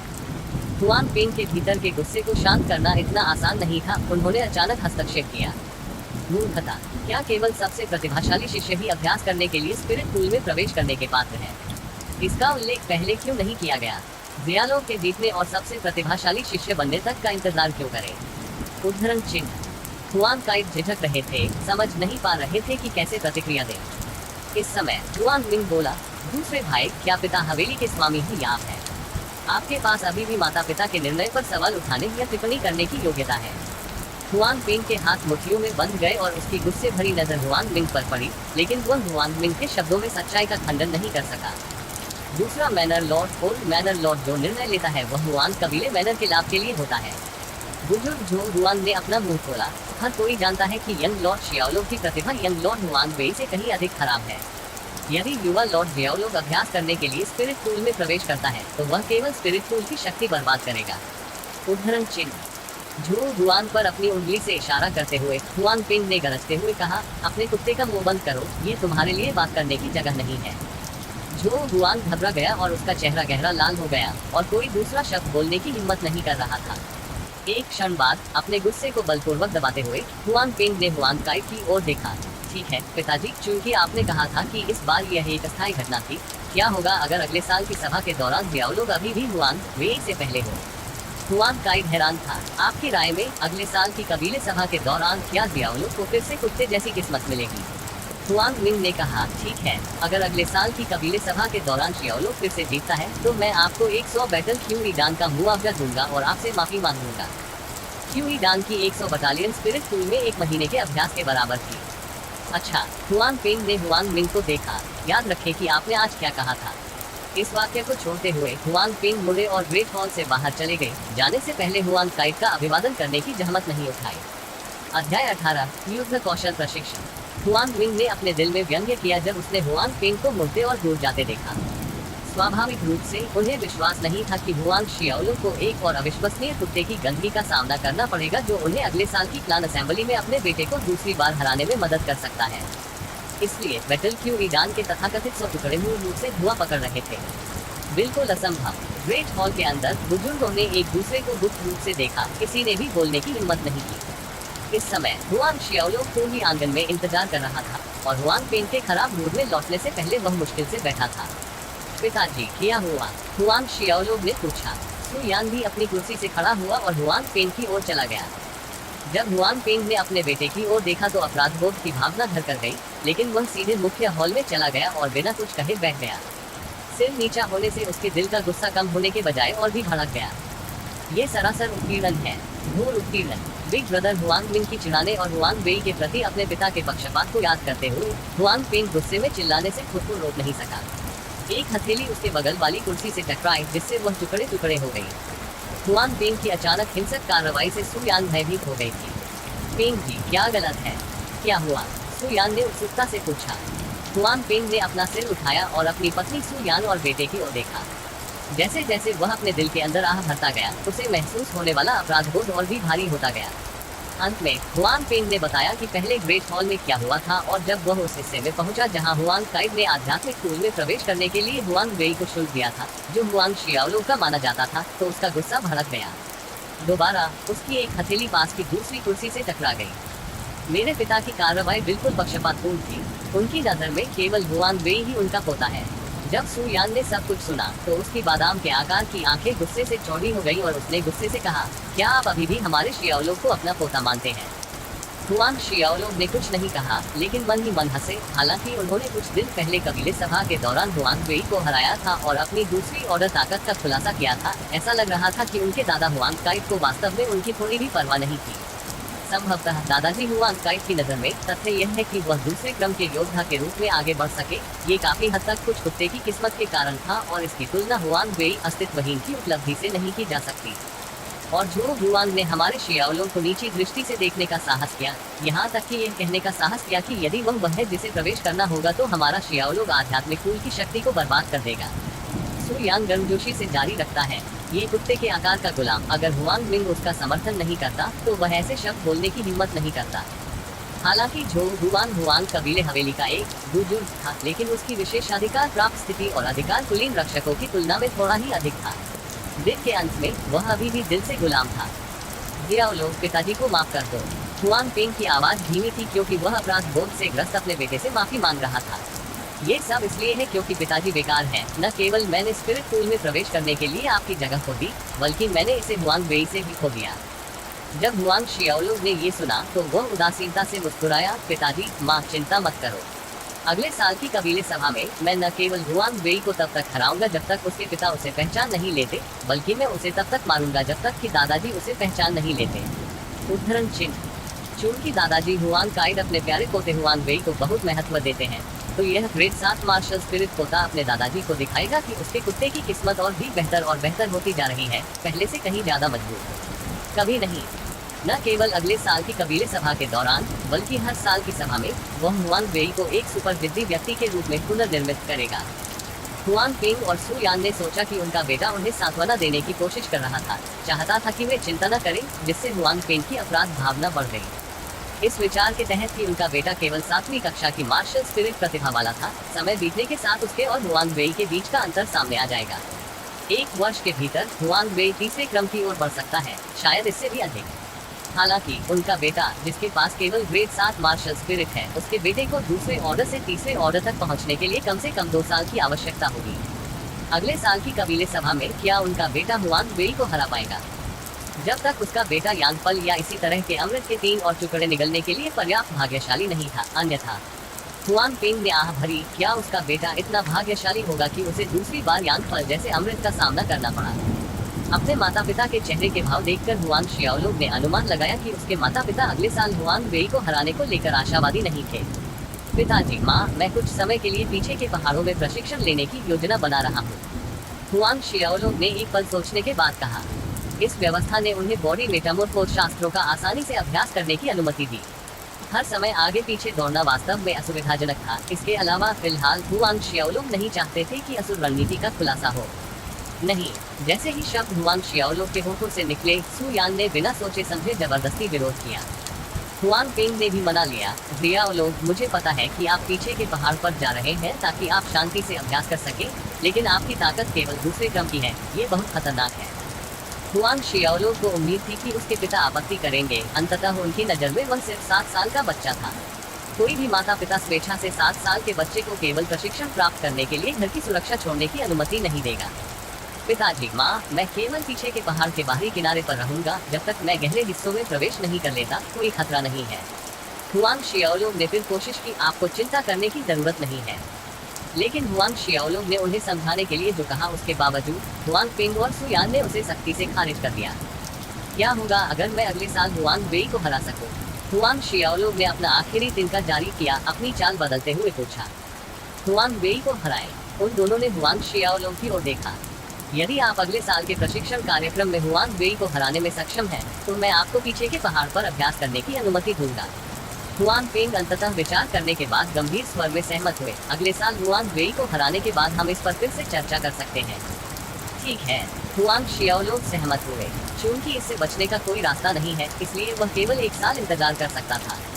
और इस समय उत्तरी आंगन में अपने पिता को उस स्थिति का वर्णन करते हुए सुन रहा था जिसमें उसके दादा ने घोषणा की थी। हुआंग वेई का चेहरा एक विस्तृत मुस्कान के साथ चमक उठा। दादाजी वास्तव में बुद्धिमान है। वह जानते हैं कि अगर उस बच्चे को प्रवेश करने की अनुमति दी जाती है स्पिरिट पूल, ये केवल बर्बादी की ओर ले जाएगा। उद्धरण चिन्ह। ग्रेट हॉल से नॉर्थ कोर्टयार्ड लौटने के बाद से हुआंग मिंग अच्छे मूड में थे। अपने बेटे की बातें सुनकर हंस रहे थे। चूंकि आपके दादाजी ने आपको यह अवसर दिया है, तुम्हें अपने दादाजी और मुझे निराश नहीं करना चाहिए। हालांकि आपकी प्रतिभा उत्कृष्ट है, फिर भी आपको अपने अभ्यास में प्रयास करने की आवश्यकता है। उद्धरण चिन्ह। हुआंग वेई मुस्कुराए और आश्वस्त होकर कहा, पिताजी निश्चिंत रहिए, एक बार जब मैं आध्यात्मिक कुंभ में प्रवेश करूंगा और वहां अभ्यास करूंगा तो मैं निश्चित रूप से 1 साल से भी कम समय में तीसरे क्रम पर आगे बढ़ूंगा। यहाँ बोलते हुए हुआंग वेई के दोनों छात्रों ने अत्यधिक घृणा व्यक्त की। अगले साल की कबीले सभा के दौरान मैं उस छोटे कुत्ते को अपने सामने घुटने टेक दूंगा और उसके हाथ और पैर को पन्नू बना दूंगा। अपने छोटे से आंगन में हुआंग शियाओलोंग ने हमेशा की तरह अभ्यास जारी नहीं रखा। इसके बजाय उसने असुर रिंग पेपर का एक टुकड़ा निकाला। अब जब वह चौथे क्रम पर पहुंच गया तो वह युद्ध कौशल का अभ्यास शुरू कर सकता था। कागज की शीट पर तलवार से हमला करने के युद्ध कौशल का एक सेट उकेरा गया था जो विशेष रूप से असुर तलवारों के लिए बनाया गया था, और युद्ध कौशल का एक और सेट था जिसे असुर दानव पंजा कहा जाता था। असुर तलवार कौशल में कुल 18 चालें थी और प्रत्येक चाल को 3 चरणों में विभाजित किया गया था, जिसमें असुर दानव पंजा की चाल को कम केवल 5 चालें थी। एक बार युद्ध कौशल के दोनों सेटों से गुजरते हुए हुआंग शियाओलोंग की नजर असुर तलवार कौशल के एक छोटे से चित्र पर पड़ी, जिसने पहले तलवार कौशल का अभ्यास करने के उनके निर्णय को प्रेरित किया। अपने कमरे से बाहर अपने छोटे से आंगन में चलते हुए हुआंग शियाओलोंग ने तलवारें पुकारी। असुर उस चित्र को याद करना जो पहले हमले की गति, मनोदशा और शरीर के भीतर क्यूई के संचलन का प्रतिनिधित्व करता है। ब्लेड की एक लहर के साथ दर्जनों ब्लेड की छवियां कहीं से उभरी, घूमती हुई और 2 छोटे चक्रवातों में एकत्रित हो गई जो छोटे आंगन की परिधि के भीतर टेढ़े मेढ़े हो गए। असुर तलवार कौशल पहली चाल, नरक तूफान। अध्याय 19, शारीरिक कायांतरण शास्त्र का चौथा चरण। लेकिन तो टेम्पेस्ट ऑफ हेल चक्रवात लंबे समय तक नहीं टिके। छोटे आंगन की परिधि के भीतर लगभग 1 सांस तक टेढ़े मेढ़े चलते रहे और फिर गायब हो गए। पहले प्रयास के बाद हुआंग शियाओलोंग ने ब्लेडों को फिर से नहीं हिलाया, बल्कि हरकतों को पुनः प्राप्त किया और याद किया कि जब हेल टेम्पेस्ट बना तो उसे कैसा महसूस हुआ था। वहाँ रहते हुए उसके दिमाग में घूमते चक्रवातों की एक अंतहीन श्रृंखला थी जिसने अपने रास्ते में आने वाली हर चीज को अपनी चपेट में ले लिया। हालांकि छिटपुट जिस प्रक्षेप पथ का उसे अनुसरण करना था वह स्पष्ट रूप से उसके दिमाग में अंकित था। आधे घंटे बाद शियाओलोंग अचानक चला गया। तलवार चलाते समय उसके हाथ घूम गए। इस बार ब्लेड लाइट की 18 किरणें कहीं से भी प्रकट हुई, जो लगातार गति में घूम रही थी। हवा की धाराओं को खींचकर 2 चक्रवात बना रही थी जो उनके पहले प्रयास की तुलना में आकार में 2 गुना हो गए थे। जब उसने समाप्त किया तो वह एक बार फिर स्थिर खड़ा हो गया, उस भावना को याद करते हुए जब नर टेम्पेस्ट बना, जिस तरह से वह घूमता था और जिस तरह से वह एक पूर्व निर्धारित प्रक्षेपवक्र के अनुसार घूमता था, और अंत में उसके पते। अगले आधे घंटे के बाद हुआंग शियाओलोंग ने एक बार फिर असुर तलवारों को काट लिया, और इसलिए यह प्रक्रिया बार बार दोहराई गई।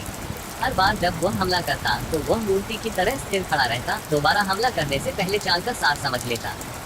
सुबह से दोपहर तक और फिर रात आ गई जब सूर्यास्त की आखिरी किरणें गायब होने वाली थी। हुआंग शियाओलोंग के हाथों में काले ब्लेड अचानक हिल गए। नर्क के तूफान की विशिष्ट 2 अशांत आंधियां हवा के साथ लगातार घूमती रहीं, जो शोकाकुल विलाप की तरह पीछे पीछे आ रही थी। नरक, इसे सुनते ही दिल धड़क उठता है। हुआंग शियाओलोंग का मौजूदा हेल टेम्पेस्ट फिलहाल 5 सांसों तक चल सकता है। जैसे ही उसने नर्क तूफान से निकलने वाली असुर की हल्की नारकीय चीखें सुनी, हुआंग शियाओलोंग ने राहत की सांस ली। नोट के अनुसार एक बार जब हेल टेम्पेस्ट हल्की नारकीय चीखें निकालता है तो इसे मामूली समापन चरण तक पहुंचने वाला माना जाता है। यदि असुर गेट्स के संस्थापक संप्रभु ग्रेन गोकुल को पता होता कि हुआंग शियाओलोंग ने असुर तलवार कौशल हेल टेम्पेस्ट की पहली चाल में एक छोटी सी उपलब्धि हासिल करने के लिए केवल 1 दिन के अभ्यास का उपयोग किया है, तो वह स्तब्ध और अवाक रह जाते। ग्रेन गोकुल के समय में जब उन्होंने गलती से इस साधना तकनीक और युद्ध कौशल को पकड़ लिया तो नरक की चीखें निकालने से पहले उन्हें 2 महीने से अधिक अभ्यास करना पड़ा। लेकिन हुआंग शियाओलोंग ने केवल 1 दिन ही उपयोग किया। युद्ध कौशल प्रशिक्षण किसी की मार्शल स्पिरिट प्रतिभा के लिए अप्रासंगिक था, क्योंकि यह व्यक्ति की समझने की क्षमता पर निर्भर करता था। अपने पिछले जीवन में हुआंग शियाओलोंग को पृथ्वी पर 100 वर्षों से भी अधिक समय तक एक दुर्लभ मार्शल आर्ट प्रतिभावान व्यक्ति के रूप में प्रतिष्ठित किया गया था। युद्ध कौशल की अवधारणा मार्शल आर्ट के समान थी, इसलिए यह कोई अकल्पनीय बात नहीं थी कि असुर तलवार प्रथम चाल कौशल में मामूली समापन चरण को प्राप्त करने के लिए उसे केवल 1 दिन के अभ्यास की आवश्यकता होगी। आसमान में अंधेरा होते देख हुआंग शियाओलोंग ने अपना प्रशिक्षण रोक दिया और अपने कमरे में प्रवेश किया, जहां वह ठंडे जेड बिस्तर पर क्रॉस लेग करके बैठ गया और अपनी लड़ाई क्यूई का अभ्यास करने के लिए असुर रणनीति साधना तकनीक को क्रियान्वित किया। जब से वह चौथे क्रम में आगे बढ़े, उनकी 2 सिर वाली सांप मार्शल स्पिरिट न केवल उत्कृष्ट प्रतिभा की जुड़वा मार्शल स्पिरिट बन गई, बल्कि उनका शारीरिक आकार भी थोड़ा बढ़ गया था। उस समय जब हुआंग शियाओलोंग की मार्शल स्पिरिट जागृत हुई थी, 2 सिर वाले सांप की मार्शल स्पिरिट केवल आधा मीटर लंबी थी। काले और नीले ड्रैगन अपने जबड़े खोलकर हुआंग शियाओलोंग के पीछे तैर रहे थे और शून्य से आने वाली अंडरवर्ल्ड की आध्यात्मिक ऊर्जा को निगल रहे थे। चौथे क्रम में प्रवेश करने के बाद अंडरवर्ल्ड की आध्यात्मिक ऊर्जा अधिक गहरी, मोटी और शुद्ध हो गई। जुड़वा ड्रैगन मार्शल आत्माओं के शरीर से ड्रैगन जाति की प्रतिष्ठा के लिए जन्मजात एक दमनकारी आभा निकल रही थी। अल्पविराम डॉट डॉट। समय उड़ता गया और देखते ही देखते एक महीना बीत गया। दिन एक महीने में बदल गए और हर दिन उसी दिनचर्या की पुनरावृत्ति थी। असुर रणनीति और बॉडी मेटामॉर्फोज शास्त्रों का अभ्यास करने के अलावा हर सुबह हुआंग शियाओलोग अपने छोटे से आंगन में अपनी असुर तलवारबाजी का अभ्यास करने में समय बिताते थे। एक महीने के बाद उसके हमलों से निकलने वाली ब्लेड रोशनी शुरुआती 18 से बढ़कर 40 हो गई थी। यहाँ तक कि हेलस्टॉर्म द्वारा उत्पन्न चक्रवातों का आकार भी दोगुना से अधिक हो गया था।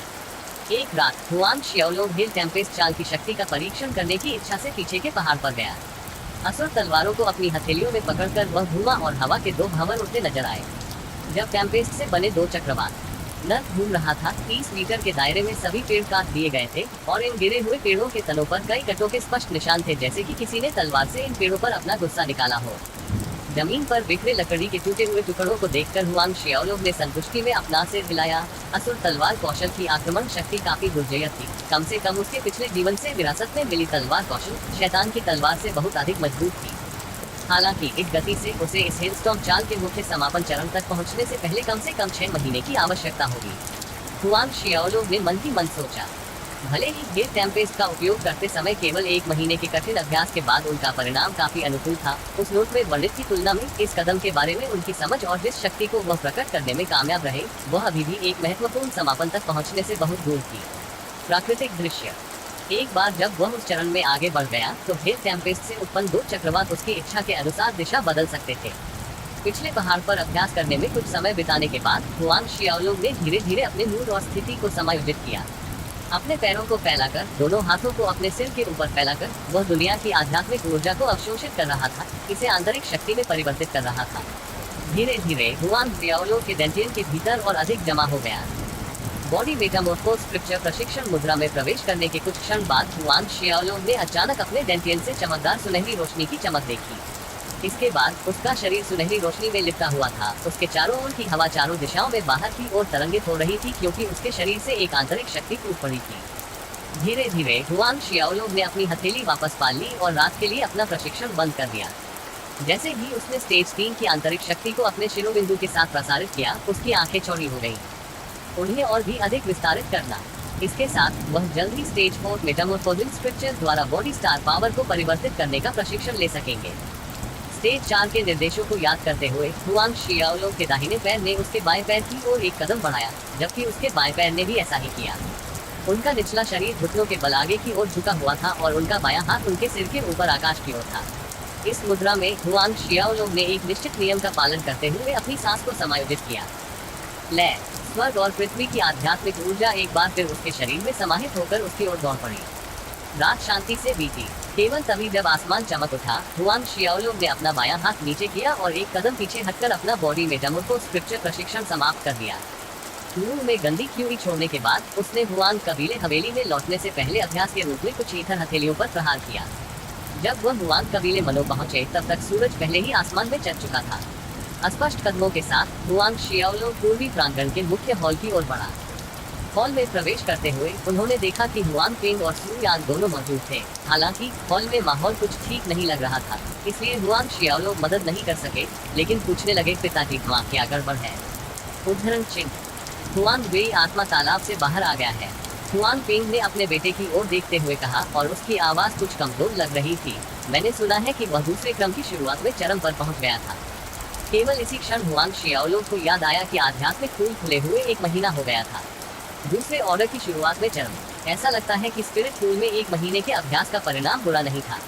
हुआंग शियाओलोग ने व्यंग्य किया, पिताजी, माँ, आपको अगले साल की कबीले सभा के बारे में चिंता करने की जरूरत नहीं है। हुआंग शियाओलोग ने कहा, दरअसल मैं परसों ही दूसरे ऑर्डर के शुरुआती शिखर पर पहुंच चुका था। हुआंग शियाओलोग ने अपने शब्दों के प्रमाण के रूप में अपनी लड़ाई क्यूई जारी की। ये दूसरे क्रम का प्रारंभिक शिखर। हुआंग पेंग और सू यान सदमे से भर गए, क्योंकि उन्होंने हुआंग शियाओलोग के शरीर से निकलने वाली युद्ध क्यूई को महसूस किया। ये हुआंग पेंग ने अपने बेटे की ओर देखा। क्या ऐसा हो सकता है कि उसके बेटे के पास साहसिक कार्य का एक और मौका हो? यदि नहीं, तो यह इतनी भयानक गति से कैसे आगे बढ़ सकता है? हंसते हुए हुआंग शियाओलोग ने समझाया, इस मामले के बारे में यदि आप न पूछे तो बेहतर होगा। हुआन पिंग और सु यान ने एक दूसरे पर नजर डाली। ऐसा लगता है जैसे आपके बेटे के पास बहुत सारे रहस्य थे, लेकिन चूंकि आपका बेटा अधिक विवरण नहीं देना चाहता था, इसलिए वे उसे इसके बारे में परेशान नहीं करेंगे। ठीक है जियाओलुंग, जब तक आप साल के अंत से पहले तीसरे क्रम तक पहुंचते हैं, भले ही आप हुआंग वेई को नहीं हरा सकते, पिताजी फिर भी आपको पीछे के पहाड़ों में अभ्यास करने देंगे। हुआन पिंग ने अपने बेटे की ओर देखते हुए कहा। अध्याय 20 ली म्यू का उत्सव। जब तक मैं वर्ष के अंत से पहले तीसरे क्रम तक पहुंच जाता हूं। अपने पिता की बात सुनते ही हुआन शियाओलुंग के चेहरे पर एक अजीब अभिव्यक्ति दिखाई दी। जब हुआन पिंग ने हुआन शियाओलुंग की अभिव्यक्ति पर ध्यान दिया तो उन्होंने सोचा कि यह उनकी अनुचित आवश्यकता के कारण था। तीसरा क्रम बहुत अधिक था। उन्होंने धीरे से जारी रखा, ईमानदारी से, पिताजी और माँ समझते हैं कि अंत तक तीसरे क्रम तक पहुँचना मुश्किल है वर्ष, इसलिए वह जियाओलुंग अपने आप पर बहुत अधिक दबाव मत डालो। हुआन पिंग एक पल के लिए झिझके, फिर कहा, जब तक आप साल के अंत तक दूसरे ऑर्डर के अंतिम शिखर तक आगे बढ़ सकते हैं, तब तक ये ठीक है। दूसरे क्रम का अंतिम शिखर। हुआन शियाओलुंग की अभिव्यक्ति और भी अजीब हो गई। ये सही है जियाओलुंग, भले ही आप दूसरे क्रम के अंतिम शिखर तक आगे नहीं बढ़ सकते, लेकिन दूसरे क्रम के अंतिम शिखर तक पहुंच सकते हैं, फिर भी हम बहुत खुश होंगे। इस बार यह उनकी माँ सु यान थी जिन्होंने बात की थी। हुआन शियाओलुंग के शब्द विफल हो गए और वह मन ही मन असहाय होकर मुस्कुराने लगा। तीसरा आदेश। देर से दूसरे क्रम का शिखर। दूसरा ऑर्डर देर से आया। पिताजी, माँ, मैं छोटे आंगन में वापस जा रहा हूँ। हुआन शियाओलुंग ने खड़े होते हुए कुर्सी की बांह को धीरे से थपथपाते हुए कहा। सोच रहा था कि क्या उसके माता पिता दूसरे ऑर्डर के मध्य में चरम पर पहुंचने के लिए उसकी आवश्यकता को और भी कम कर देंगे। यदि ऐसा हुआ तो वह चौथे क्रम की शुरुआत में अपनी वर्तमान चरम शक्ति का विरोध करने और उसे उजागर करने में सक्षम नहीं हो सकता है। आह जियाओलुंग। जब हुआन शियाओलुंग हॉल से बाहर निकलने वाला था तो हुआन पिंग ने कुछ सोचा और कहा, कुछ ही दिनों में ओल्ड पैट्रियार्की के 80वें जन्मदिन का जश्न मनाया जाएगा, मुझे ये याद रखना चाहिए। और हमारे हुआन कबीले की हवेली को उत्सव पार्टी में आमंत्रित किया।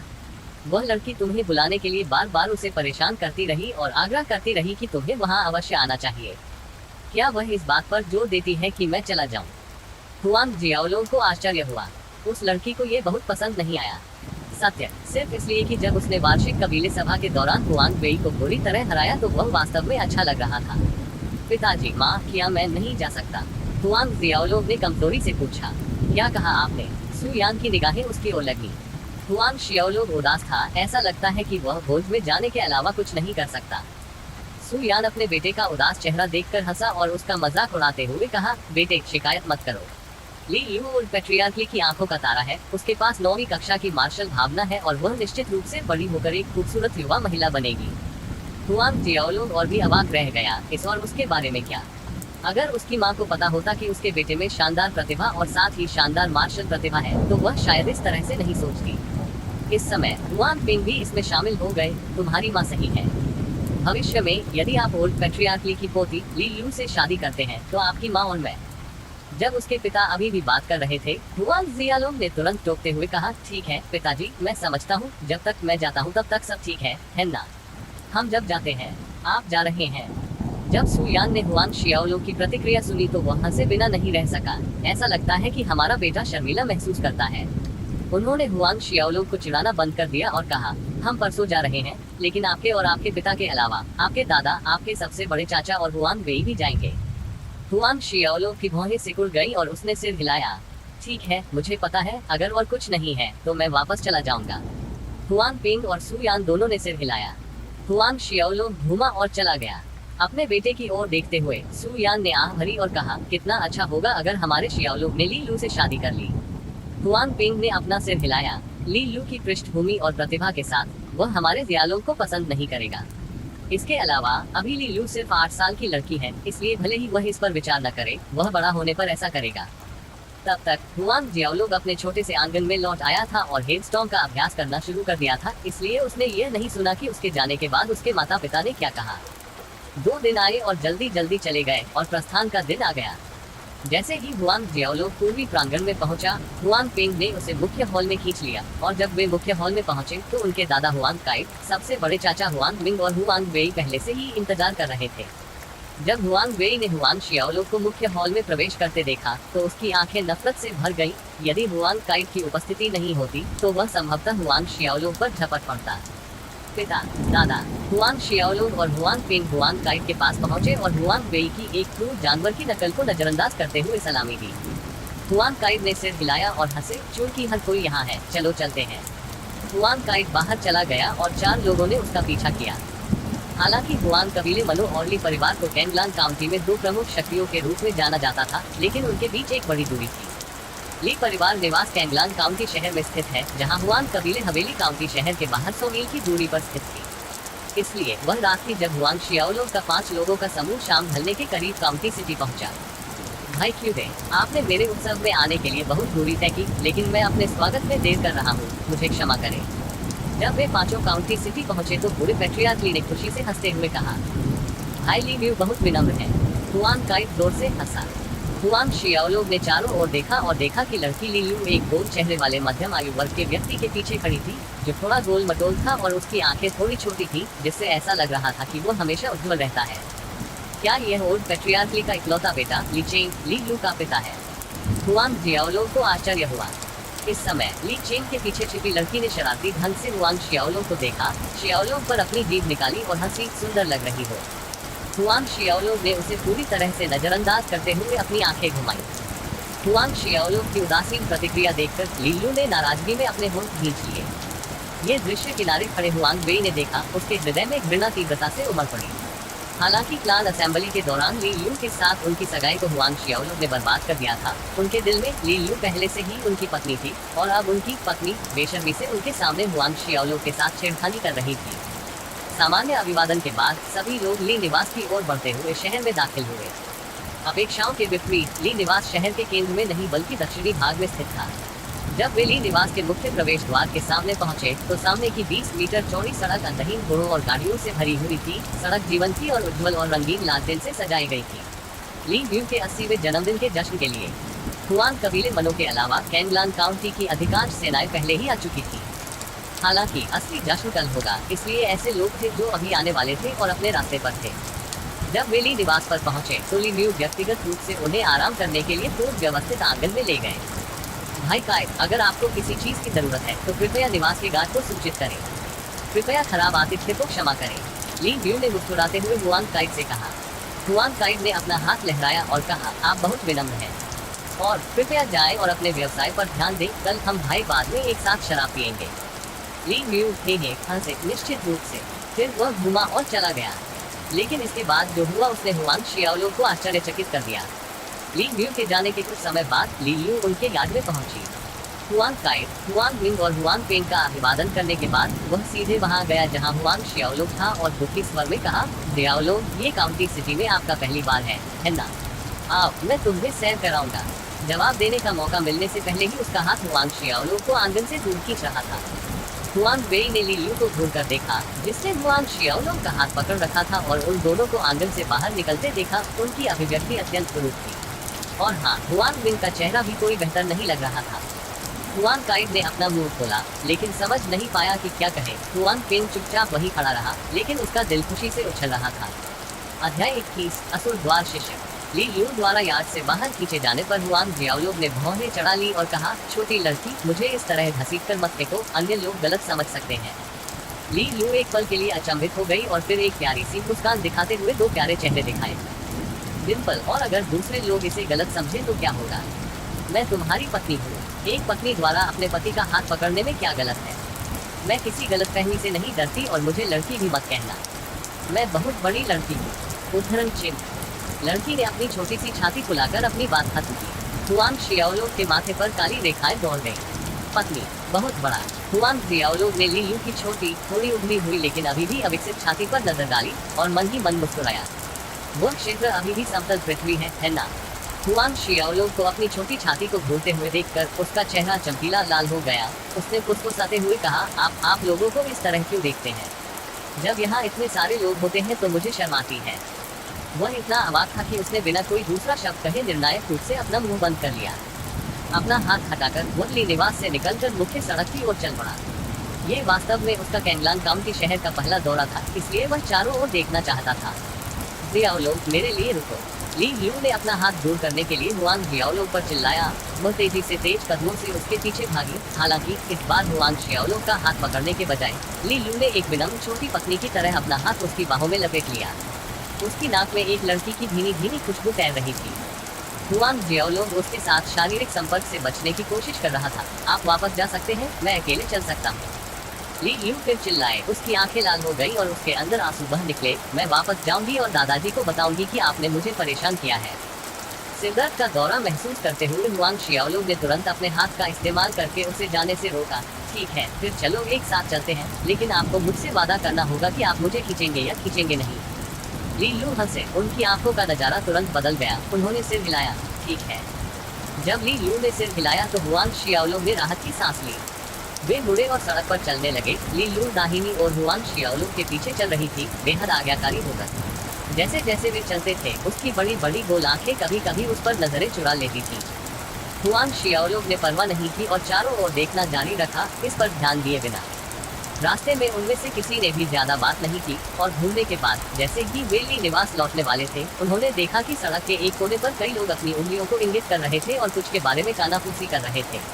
हुआंग जियाओलोंग की जिज्ञासा बढ़ गई थी, इसलिए वह और ली यू उस विशेष दिशा में चले गए और देखने के लिए भीड़ के बीच से अपना रास्ता निकाला। एक अधेड़ उम्र का आदमी जो दर्शकों से घिरा हुआ था, जमीन पर लेटा हुआ था। उसके बाल अस्त व्यस्त और बिखरे हुए थे। उसका चेहरा गंदा था और कपड़े के घिसे पिटे कपड़ों से सना हुआ था। जाहिर है अधेड़ उम्र का आदमी बेहोश था। अधेड़ उम्र के व्यक्ति के बगल की जमीन पर खून की कई छोटी छोटी बूंदें थी, जो जाहिर तौर पर घायल व्यक्ति द्वारा उगली गई थी। एक पल के लिए अधेड़ उम्र के व्यक्ति को देखने के बाद हुआंग जियाओलोंग उसके पास जाने और उसे उठाने से पहले कुछ देर के लिए झिझका। चूंकि वह चौथे क्रम का योद्धा बन गया था, इसलिए उसकी बांह की ताकत इतनी कमजोर नहीं थी कि किसी वयस्क को ले जाने में कोई समस्या हो। जब हुआंग जियाओलोंग ने अधेड़ उम्र के व्यक्ति को उठाया तो ली यू आश्चर्यचकित रह गई। चलो भी, हुआंग जियाओलोंग ने ली यू से कहा। जब वह अधेड़ उम्र के व्यक्ति को लेकर उसके पास से गुजर रहा था, उसने देखा कि ली यू अभी भी उसी जगह पर स्तब्ध खड़ी थी। होश में आने के बाद ली यू तेजी से हुआंग जियाओलोंग के पीछे भागा और खुद को पूछने से नहीं रोक सका, जियाओलोंग, तुम इस आदमी को अपने साथ क्यों ले जा रहे हो? अगर मैंने तुम्हें बताया तो तुम नहीं समझोगे। उसने बिना सिर घुमाए जवाब दिया। क्या आप कह रहे हैं कि अगर आपने मुझे समझाया तो भी मैं इसे नहीं समझ पाऊंगा? ली यू के छोटे मुंह पर झुर्रियां पड़ गई, लेकिन वह चुप रही। रास्ते में हुआंग जियाओलोंग ने ली यू से ली निवास के पिछले दरवाजे का स्थान पूछा और बेहोश अधेड़ उम्र के व्यक्ति को लेकर पिछले दरवाजे में प्रवेश किया। उसे एक दूरस्थ और एकांत कमरे में रखा। अधेड़ उम्र के व्यक्ति को बिस्तर पर लेटे हुए देखकर हुआंग जियाओलोंग ने अपनी आंतरिक शक्ति का संचार किया और अधेड़ उम्र के व्यक्ति की छाती पर उंगली उठाई। बाद में उसकी उंगली उस व्यक्ति के शरीर के साथ साथ नीचे की ओर चली गई। उसने उस आदमी के शरीर को अपनी उंगली से कुछ और बार थपथपाया और जब उसने समाप्त किया तो हुआंग जियाओलोंग जोर जोर से हौंक रहा था। उसके माथे पर पसीने की बूंदें छलक पड़ी। ली यू हुआंग जियाओलोंग के पीछे खड़ा था और उसने उसे आश्चर्यचकित अभिव्यक्ति के साथ मध्यम आयु वर्ग के व्यक्ति के शरीर के विभिन्न हिस्सों पर अंधाधुंध प्रहार करते हुए देखा।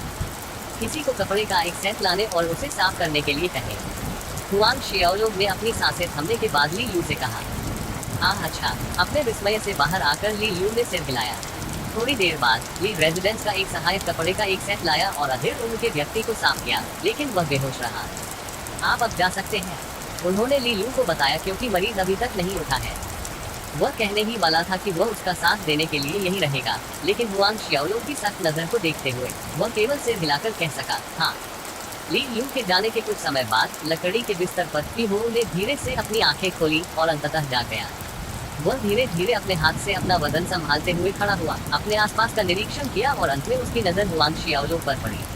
अपने चेहरे पर आश्चर्यचकित भाव के साथ पेई हो ने पूछा, छोटे भाई, क्या तुम वही हो जिसने मुझे बचाया? ये सही है, हुआंग जियाओलोंग ने सिर हिलाया। मैं कहाँ हूँ? हम कैंगलान काउंटी के लिए निवास पर हैं। पेई हो ने बिस्तर से उठने की पूरी कोशिश की, अचानक भौहें चढ़ाते हुए। कैंगलान काउंटी? उनकी याद में उन्हें याद नहीं है कि कैंगलान काउंटी कहाँ है। छोटे भाई, मुझे बचाने के लिए बहुत बहुत धन्यवाद। मुझे कुछ मामले निपटाने हैं, इसलिए मुझे पहले निकलना होगा। जैसे ही पी वो कमरे से बाहर निकलना चाहता था, अचानक उसके शरीर के भीतर एक भयंकर दर्द भड़क उठा और वाह के साथ उसके मुंह से खून निकला और गिर गया जमीन। हुआंग जियाओलोंग ने तुरंत उसे बिस्तर पर वापस ले जाने में मदद की और कहा, आप गंभीर रूप से घायल हो गए थे। उसके शरीर के भीतर के मेरिडियन टूट गए हैं। मैंने उनकी चोट और उनके महत्वपूर्ण एक्यूपंक्चर बिंदुओं को स्थिर करने के लिए अस्थायी रूप से रिटर्निंग सोल फिंगर का उपयोग किया। यदि आप लापरवाही से आगे बढ़ते हैं। जब वह इस बिंदु पर पहुंचे तो हुआंग जियाओलोंग ने समझाना बंद कर दिया, क्योंकि परिणाम स्पष्ट है। रिटर्न सोल फिंगर, एक्यूपंक्चर बिंदु। पेई हो ने हुआंग जियाओलोंग को देखा। हुआंग जियाओलोंग ने समझाने की जहमत नहीं उठाए और विषय बदलते हुए पूछा, आप असुर गेट के शिष्य हैं, ठीक है? सड़क पर रहते हुए हुआंग शियाओलुंग ने पीहू की बाईं बांह पर एक असुर टैटू देखा था। असुर गिट शिष्यों का एक संकेत, जिसके कारण हुआंग शियाओलुंग उसे वापस ले आया। क्या आप कौन हैं? आप कैसे जानते हैं कि मैं असुर के द्वार का शिष्य हूँ? पीहू बहुत आश्चर्यचकित था। हुआंग शियाओलुंग को सावधानी से देख रहा था। एक बार फिर हुआंग शियाओलुंग ने कोई जवाब नहीं दिया। पीहू की निगरानी में उसने अपना बायां हाथ उठाया और उसकी बाईं अनामिका उंगली पर एक गहरे काले रंग की अंगूठी दिखाई दी। असुर रिंग। गहरे काले घेरे को देखते हुए पीहू का शरीर उत्तेजना से कांपने लगा और एक पल के बाद वह अपनी स्तब्धता से बाहर आया। इस पर विश्वास करना मुश्किल हो रहा था। हुआंग शियाओलुंग ने चुपचाप पीहू की प्रतिक्रिया देखी। कागज के टुकड़े के अनुसार यह असुर अंगूठी असुर द्वार के संप्रभु का प्रतीक और प्रमाण थी और जो भी शिष्य इस अंगूठी को देखता वह घुटने टेक देता और साष्टांग प्रणाम करता। पीहू के सदमे और उत्तेजना के खत्म होने के बाद उसे होश आया। उसने तुरंत घुटने टेक दिए और हुआंग शियाओलुंग को प्रणाम किया। असुर गेट के पीहू के शिष्य ने संप्रभु का स्वागत किया। संप्रभु पूरी दुनिया में अजय है। उद्धरण चिन्ह। पीहू की प्रतिक्रिया देखने के बाद हुआंग शियाओलुंग ने चुपचाप राहत की सांस ली। यदि पहले पीहू के उत्तर में कुछ भी गलत था तो वह बिना किसी हिचकिचाहट के तलवारें बुलाने और पीहू को मारने के लिए तैयार था। इस समय पीहू की शिरोबिंदु टूट गई और वह गंभीर रूप से घायल हो गया। वह निश्चित रूप से हुआंग शियाओलुंग की असुर तलवारों से बच नहीं सका। पीहू, आप खड़े हो सकते हैं। हुआंग शियाओलुंग ने सिर हिलाया। हाँ, धन्यवाद प्रभु। पीहू खड़ा है। उसका सम्मानजनक रवैया चरम पर है और हुआंग शियाओलुंग बता सकते थे कि उनके सम्मानजनक व्यवहार दिल से सच्चे थे और दिखावटी नहीं थे। आपको चोट कैसे लगी? हुआंग शियाओलुंग ने एक पल सोचने के बाद पूछा। सोमरेन को जवाब देते हुए शिष्य सिल्वर मून फॉरेस्ट में 10वें चरण के राक्षसी घोस्ट आइस स्पाइडर का शिकार करने के लिए गया ताकि उसके मूल के साथ डैन को परिष्कृत किया जा सके, लेकिन मुझे उम्मीद नहीं थी कि डेमोनिक घोस्ट आइस स्पाइडर एक जोड़ी होगी, इसलिए। पीहू ने थोड़ा शर्मिंदा महसूस करते हुए कहा। तो क्या उस पर पलटवार किया गया? हुआंग शियाओलुंग ने सोचा, लेकिन चूंकि पीहू 10वें चरण के राक्षसी जानवरों के जवाबी हमले से बचने में सक्षम था, ऐसा लग रहा था कि वह बहुत मजबूत था। कम से कम वह दादाजी से अधिक ताकतवर रहा होगा। अध्याय 22, बस एक नीच गुलाम, क्या योग्यताएं। पीहू के स्पष्टीकरण को सुनने के बाद हुआंग शियाओलुंग को ये स्पष्ट हो गया कि पीहू की मेरिडियन क्यों टूट गई थी और उसके शरीर पर इतनी गंभीर चोटें क्यों थी।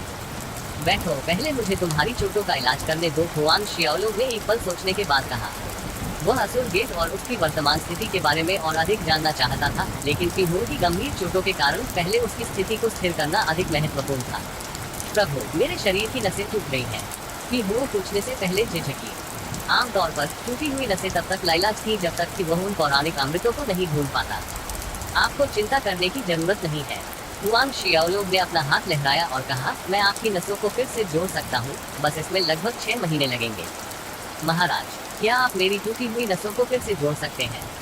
पीहू बहुत आश्चर्यचकित थी। ऐसा नहीं था कि उसे हुआंग शियाओलुंग पर संदेह था, लेकिन उसे लगा कि यह बहुत अजीब था। क्या ऐसा हो सकता है कि संप्रभु के पास एक पौराणिक अमृत था? पहले बैठो। पीहू का दिल सवालों से भरा था, लेकिन उसने चुनौती देने की हिम्मत नहीं की। आदेश। उसने आदरपूर्वक उत्तर दिया और बैठ गया। एक बार जब वह बैठ गया तो हुआंग शियाओलुंग ने अपनी हथेलियां पीहू की पीठ पर रखी और अपनी आंतरिक ऊर्जा प्रसारित की। इस प्रकार इसे पीहू में स्थानांतरित कर दिया। एक पल में पीहू को गर्म ऊर्जा अपने शरीर में प्रवेश करती हुई महसूस हुई। उन्होंने तुरंत अपना ध्यान केंद्रित किया और हुआंग शियाओलुंग के साथ समन्वय किया, जिससे उनके शरीर को पोषण देने के लिए गर्म ऊर्जा का मार्गदर्शन किया गया। 1 घंटे से अधिक समय बीत गया। हुआंग शियाओलुंग रुक गया। उसका चेहरा थोड़ा पीला पड़ गया। हालांकि उनका बॉडी मेटामॉर्फोस प्रशिक्षण 4थे चरण में पहुंच गया था, फिर भी उनकी आंतरिक ऊर्जा थोड़ी कमजोर थी। हालांकि पीहू में आंतरिक ऊर्जा स्थानांतरित करने में 1 घंटे से अधिक समय बिताने के बाद अब वह अपनी ताकत हासिल करने के लिए ऊर्जा को स्वयं प्रसारित कर सकता है। हुआंग शियाओलुंग ने कुछ देर तक पीहू को खुद को ठीक करने के लिए आंतरिक ऊर्जा प्रसारित करते देखा और फिर कमरे से बाहर निकलकर अपने आंगन में लौट आया। जब हुआन पेंग ने अपने बेटे को थका हुआ लौटते देखा तो उसे थोड़ा अजीब लगा। क्या आपका बेटा लीलू के साथ शहर में घूमने नहीं गया था? शियाओलुंग, क्या तुम ठीक हो? हुआन पेंग ने पूछा। अपने पिता की चिंता देखकर वह हंस पड़े। मैं ठीक हूँ पापा। हुआन पेंग ने राहत की सांस ली और फिर पूछा, मिस लीलू वापस आ गई है? हुआन शियाओलुंग ने सिर हिलाया। अचानक हुआन पेंग मुस्कुराया और उसकी मुस्कान में एक अजीब स्वाद था, क्योंकि उसकी नजर हुआन शियाओलुंग पर टिकी थी। हुआन पेंग ने मजाक में कहा, क्या मिस लीलू का हाथ बहुत नर्म और चिकना नहीं है? क्या किसी सुंदरता से हाथ मिलाना अच्छा नहीं है? हुआन शियाओलुंग मुस्कुराने से पहले एक पल के लिए शून्य हो गया। मैं कहता हूँ, बुरे आदमी, आप किस बारे में बात कर रहे हैं? मेरे और मिस लीलू के बीच कुछ भी नहीं चल रहा है। हुआन पेंग ने मुस्कुराते हुए कहा, ये ठीक है, मुझे पता है कि आपके और ली यू के बीच कुछ भी नहीं है, केवल मिस ली यू के पास आपके साथ कुछ है। जब उसने ऐसा कहा तो हुआन पेंग खुशी से हंसा, आप नहीं जानते, लेकिन जब मिस ली यू ने बाहर जाते समय आपका हाथ खींचा तो उस लड़के हुआन वेई की अभिव्यक्ति इतनी खराब थी, ऐसा लग रहा था जैसे उसने कुत्ते की गंध भी खाली हो। हुआन शियाओलो ने मुस्कुराते हुए अपना सिर हिलाया। लेकिन रियालो, तुम्हें हुआन वेई से सावधान रहना चाहिए, हुआन पेंग ने कहा और उसका स्वर गंभीर हो गया।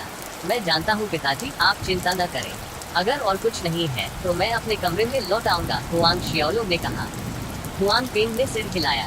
ठीक है, जाओ और आराम करो। हुआन शियाओलो के अपने कमरे में प्रवेश करने के बाद उसने ठंडा असुर रिंग जेड बिस्तर निकाला, बैठ गया और असुर रणनीति का अभ्यास करना शुरू कर दिया। रात बीती और सुबह हुई। हुआन शियाओलो ने अपना प्रशिक्षण रोक दिया, कल की सारी सुस्ती गायब हो गई, जिससे वह तरोताजा महसूस कर रहा था। अपने कमरे को छोड़कर हुआन शियाओलो पीहो के कमरे की ओर चला गया। जब वह वहां पहुंचा, पीहो लापरवाही से बाहर आ गया। संप्रभु को सलाम, दुनिया भर में अजय संप्रभु। पीहो ने हुआन शियाओलो को देखा, वह तुरंत अभिवादन में एक घुटने पर बैठ गया। कल रात हुआन शियाओलो द्वारा उनकी चोट के इलाज में मदद करने के बाद उनका व्यवहार उनके प्रति और भी अधिक सम्मानजनक हो गया। क्या आप खड़े हो सकते हैं? हुआन शियाओलो ने सिर हिलाया। तभी पीहो सम्मानपूर्वक उठ खड़ी हुई। पीहो, जब आसपास अन्य लोग हों तो मुझे युवा मास्टर कहकर संबोधित करें। हुआन शियाओलो ने धीमी आवाज में बुदबुदाया, इसके अलावा विश्वव्यापी अजय संप्रभु की प्रशंसा करना बंद करो। हर बार हुआन शियाओलो ने विश्वव्यापी अजय संप्रभु वाक्यांश सुना, वह उदास महसूस कर रहा था, भले ही वह जानता था कि यह पिछले संप्रभु रेन गोकुल द्वारा स्थापित एक नियम था। पीहो एक पल के लिए रुके, फिर कहा, संप्रभु विश्वव्यापी अजय संप्रभु। अभिवादन के दौरान ये वाक्यांश पिछले संप्रभु द्वारा निर्धारित किया गया था, अगर हम रुके। हुआन शियाओलो ने अपना हाथ लहराया और कहा, मुझे पता है कि यह नियम वर्षों पहले मास्टर द्वारा निर्धारित किया गया था, लेकिन लोग नियम बनाते हैं। मैं वर्तमान संप्रभु हूँ और मैं कहता हूँ कि यह नियम अब समाप्त कर दिया गया है। स्नातकोत्तर उपाधि। पीहो पुराने संप्रभु के साथ हुआन शियाओलो के संबंधों के बारे में उत्सुक था। रियालो को पुराने संप्रभु को मास्टर के रूप में संदर्भित करते हुए सुनना, जिसे वह अब जानता था। खैर, पुराने संप्रभु के समर्थक शिष्य के अलावा और कौन असुर द्वार का संप्रभु हो सकता है?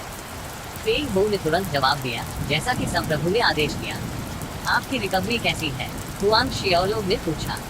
सॉवरेन को जवाब देते हुए, आपके अधीनस्थ की चोट लगभग 70% ठीक हो गई है। 3 दिनों में मेरी चोटें पूरी तरह से ठीक हो जाएंगी, लेकिन मेरी नसें। पीहो के शब्द यही रुक गए। आपको अपनी नसों के बारे में चिंता करने की जरूरत नहीं है। आप मुझे असुर के द्वार पर वर्तमान स्थिति के बारे में बताएं। जब पीहो ने ये सुना तो उसकी अभिव्यक्ति जटिल हो गई। यह क्या है? हुआन शियाओलो ने भौहें चढ़ा दी। हुआन शियाओलो की अभिव्यक्ति देखकर वह जानता था कि हुआन शियाओलो ने उसे गलत समझा था और तुरंत कहा, प्रभु, ऐसा नहीं है कि आपका अधीनस्थ रिपोर्ट करने को तैयार नहीं है। ईमानदारी से कहूँ तो बात सिर्फ इतनी है कि अधीनस्थ बहुत स्पष्ट नहीं है। ये बहुत स्पष्ट नहीं है। हुआन शियाओलो आश्चर्यचकित था। हाँ, पीहो ने सिर हिलाया, फिर हुआन शियाओलो को समझाया। पीहो ने 20 साल पहले असुर गेट में प्रवेश किया था और वह कभी भी असुर गेट मुख्यालय में नहीं गया था। 20 साल पहले उनकी मुलाकात असुर गेट के एक बुजुर्ग से हुई और एक शिष्य के रूप में उनका स्वागत किया गया और इस तरह उन्होंने असुर गेट में प्रवेश किया। उनके गुरु ने संप्रदाय के मामलों के बारे में उनसे कभी बात नहीं की। उनके शिक्षक का नाम यू मिंग था, लेकिन मास्टर ने उल्लेख किया कि 50 साल पहले पुराने संप्रभु के गायब हो जाने के बाद संप्रभु की स्थिति के लिए एक आंतरिक संघर्ष हुआ, जिसके परिणामस्वरूप असुर गेट 2 गुटों में विभाजित हो गया। पीहो ने कहा, 2 गुटों में बंट जाओ। हुआन शियाओलो की भौहें सिकुड़ गई और उसने पूछा, तुम्हारा गुरु अब कहाँ है? 3 साल पहले हम अलग हो गए और तब से मैंने मास्टर को नहीं देखा है। उस समय मास्टर ने कहा था कि उसे मोहे किंगडम इंपीरियल सिटी में कुछ करना है।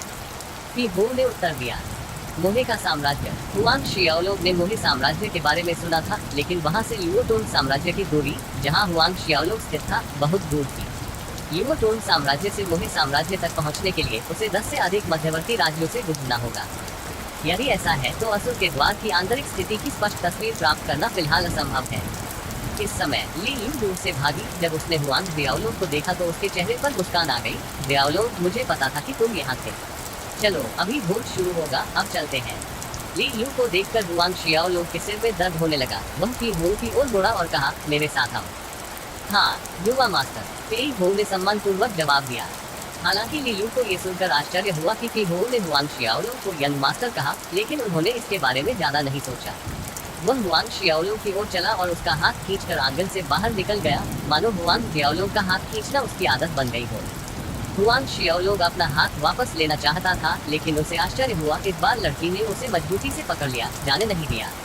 मैं केवल पीछे से ही उसका अनुसरण कर सकता था। जब वे भोज में पहुंचे तो उनकी मुलाकात हुआंग पेंग के समूह से हुई, जो अभी अभी आए थे। जब हुआंग वेई ने ली यू को हुआंग शियाओलो का हाथ पकड़ते हुए देखा तो उनकी अभिव्यक्ति भयानक हो गई, जबकि हुआंग पेंग हुआंग शियाओलो को अंगूठा देते हुए एक स्पष्ट मुस्कान दे रहा था, जिससे हुआंग शियाओलो अवाक रह गया। मुख्य हॉल में प्रवेश करने के बाद सभी ने अपनी सीटें ले ली और हुआंग काइट के समूह की सीटें मुख्य मेज पर थी। ली यू के साथ बैठे थे। हुआंग शियाओलो बैठने ही वाला था कि ली यू आए और उसे एक सीट पर ले गई। उसके बगल में और पी हो स्वचालित रूप से हुआंग शियाओलो के पीछे खड़ा हो गया। हुआंग पेंग, हुआंग काइट और अन्य लोगों ने हुआंग शियाओलो के पीछे पी हो की उपस्थिति देखी थी। उन्होंने सोचा कि हुआंग शियाओलो ने कल गुलाम बाजार में पी हो को खरीदा था जब वह शहर का दौरा कर रहा था। परिणामस्वरूप किसी ने कुछ नहीं पूछा।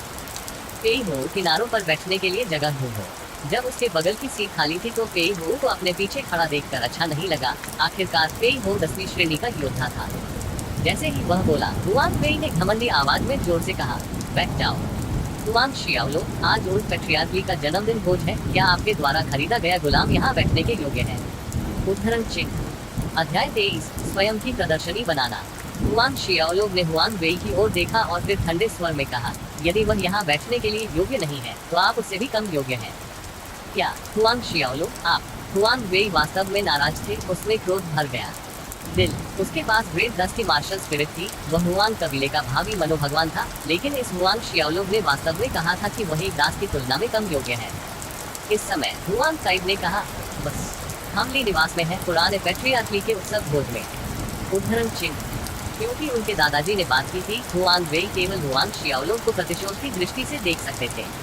हुआंग काइट फिर हुआंग जियाओलो की ओर मुड़ा और कहा, जियाओलो, क्या ये व्यक्ति आपका नया खरीदा हुआ गुलाम है? आप यहाँ बैठने के योग्य नहीं हैं। उद्धरण चिन्ह। हुआंग शियाओलो की भौं सिकुड़ गई। चाहे कुछ भी हो, अंत में उनके दादाजी के मन में अभी भी हुआंग वेई के लिए एक नर्म स्थान था। जब से दोनों मार्शल आत्माएं जागृत हुई, हुआंग काइट का रवैया यही रहा। उन्हें यकीन था कि अगर ली यू ने हुआंग शियाओलो के आने की मांग जारी नहीं रखी होती तो उनके दादा हुआंग काइट केवल हुआंग वेई को अपने साथ लाते। हुआंग काइट ने फिर से बात की, अपने दास सेवक से कहो कि वह हॉल छोड़कर आंगन में प्रतीक्षा करे। छुट्टी। हुआंग शियाओलो का गुस्सा बढ़ने लगा। दादाजी का मतलब ये था कि पी हो यहाँ आने के लिए योग्य भी नहीं थी। जियाओलो, तुमने अपने दादाजी की बात नहीं सुनी। जल्दी से अपने गुलाम को रुकने के लिए कहो। चले जाओ, हम ओल्ड पैट्रियार्की के उत्सव भोज में हैं। आप एक दास लाते हैं, क्या आप दिखावा करने की कोशिश कर रहे हैं? हुआंग विंग ने चेतावनी भरे लहजे में कहा, यहाँ से जाओ। हुआंग शियाओलो का गुस्सा लगातार बढ़ता गया। उन्होंने व्यंग्य किया, हालांकि मेरा नौकर नया है, आदेश देना आपका काम नहीं है। आप? हुआंग विंग को इस तरह की घटना की उम्मीद नहीं थी जहां हुआंग शियाओलो वास्तव में उसका खंडन करेगा। उसकी आंखें गुस्से से इतनी सूज गई कि लगभग बाहर गिर गई। ये काफी है, जियालो, हुआंग पेंग ने कहा। अपने दादाजी के निर्देशों का पालन करें, उन्हें यार्ड में लौटने दें। हालांकि हुआंग पेंग अपने पिता से सहमत थे, हुआंग काइट और हुआंग विंग की बातें अत्यधिक थी, लेकिन उन्हें ये भी लगा कि उनके बेटे के लिए ऐसे अवसर पर नौकर लाना उचित नहीं था।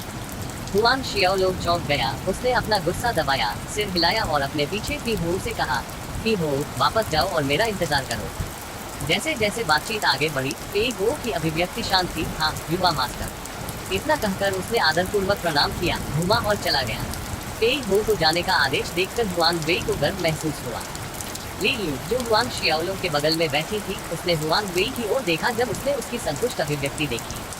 अचानक हॉल के बाहर से जोर से हंसी फूट पड़ी। यह ओल्ड पैट्रियार्की था।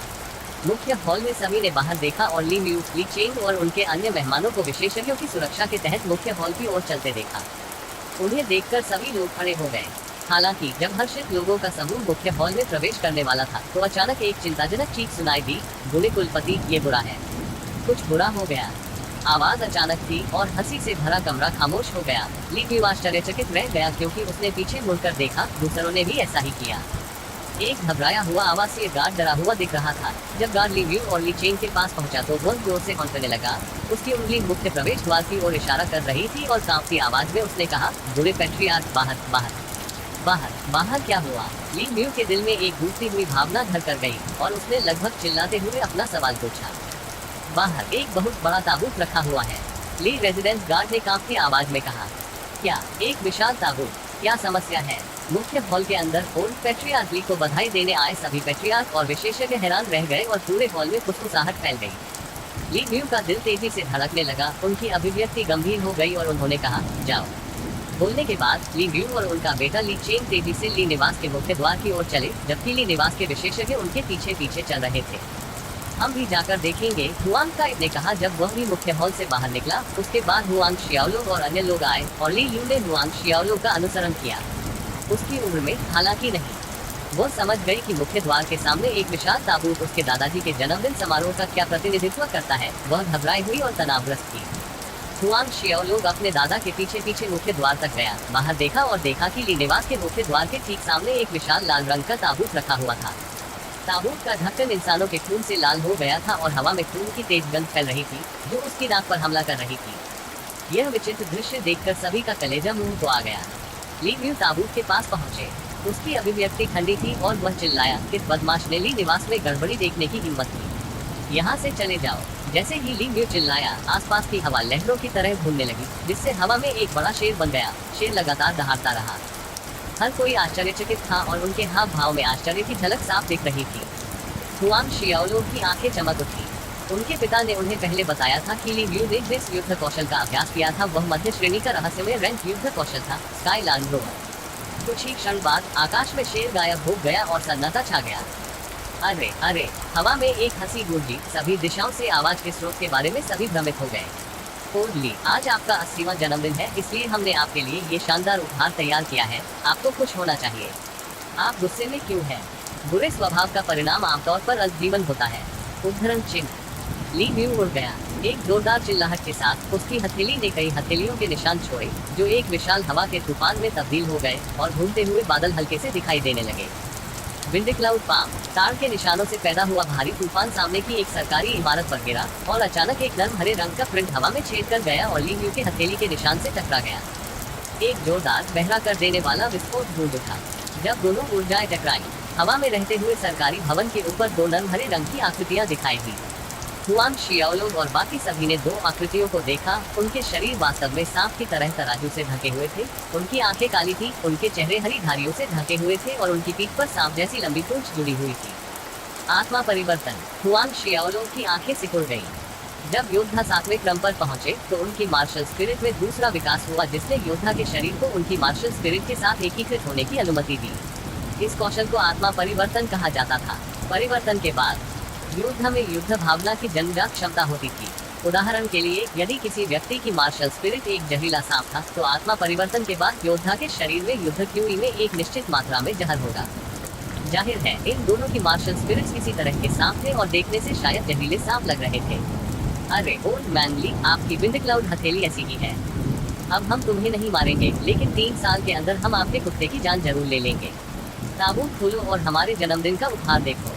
वे दोनों मुस्कुराए और उनके शरीर पर हल्की हरी चमक आ गई। फिर वे सबके सामने एक झटके में गायब हो गए।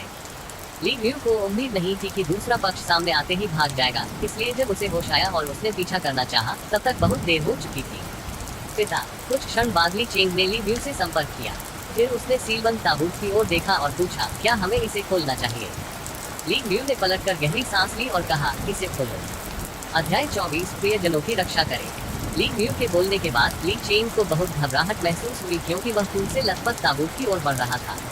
उसकी हथेली ताबूत के ढक्कन से टकराए और ताबूत उड़ गया और उसमें एक 16-17 साल के लड़के की लाश दिखाई दी। लड़के की त्वचा का रंग हल्का हरा हो गया था, इतना गहरा कि वह लगभग काला लग रहा था। जब ली चेंग ने उस युवक का चेहरा स्पष्ट रूप से देखा तो उसका पूरा शरीर कांप उठा और उसकी आंखें लाल हो गई क्योंकि उसके चेहरे से आंसू गिर रहे थे। फेंगर, मेरे फेंगर। ली चेंग ने लड़के के शरीर को ताबूत से बाहर निकाला और उसे कसकर गले लगा लिया। माय फेंगर, तुम मर नहीं सकते फेंगर। ली चेंग का विलाप हृदय विदारक था और जब ली व्यू ने उस युवक का चेहरा देखा तो उसके चेहरे से आंसू छलक पड़े। वह वहीं खड़ा रहा और रोता रहा। उसे अब भीड़ के सामने चेहरे या गरिमा की कोई परवाह नहीं थी। भाई, इस समय ली यू जो हुआंग शियाओलो के बगल में खड़ा था उस युवक को पकड़ने के लिए बाहर भागा और दयनीय रूप से रोने लगा क्योंकि उसके दोनों हाथों ने युवक के कंधे को हिला दिया था। भाई, तुम्हें क्या हो गया है? भाई उठो, मैं नहीं चाहता कि तुम मरो, मैं नहीं चाहता कि तुम मरो। उद्धरण चिन्ह। भाई उठो, जागो। ली यू की सिसकियां घुटकर रह गई, बाहर नहीं आ सकी। इस वीडियो को लाइक करें, हमारे चैनल को सब्सक्राइब करें, बेल आइकन जरूर प्रेस करें हमारी न्यू वीडियो सबसे पहले देखने के लिए। सब्सक्राइब करने के बाद ना घंटी बजा देना, ताकि जब भी मैं कोई न्यू वीडियो अपलोड करूं तो तुम्हारे फोन की घंटी भी बजे।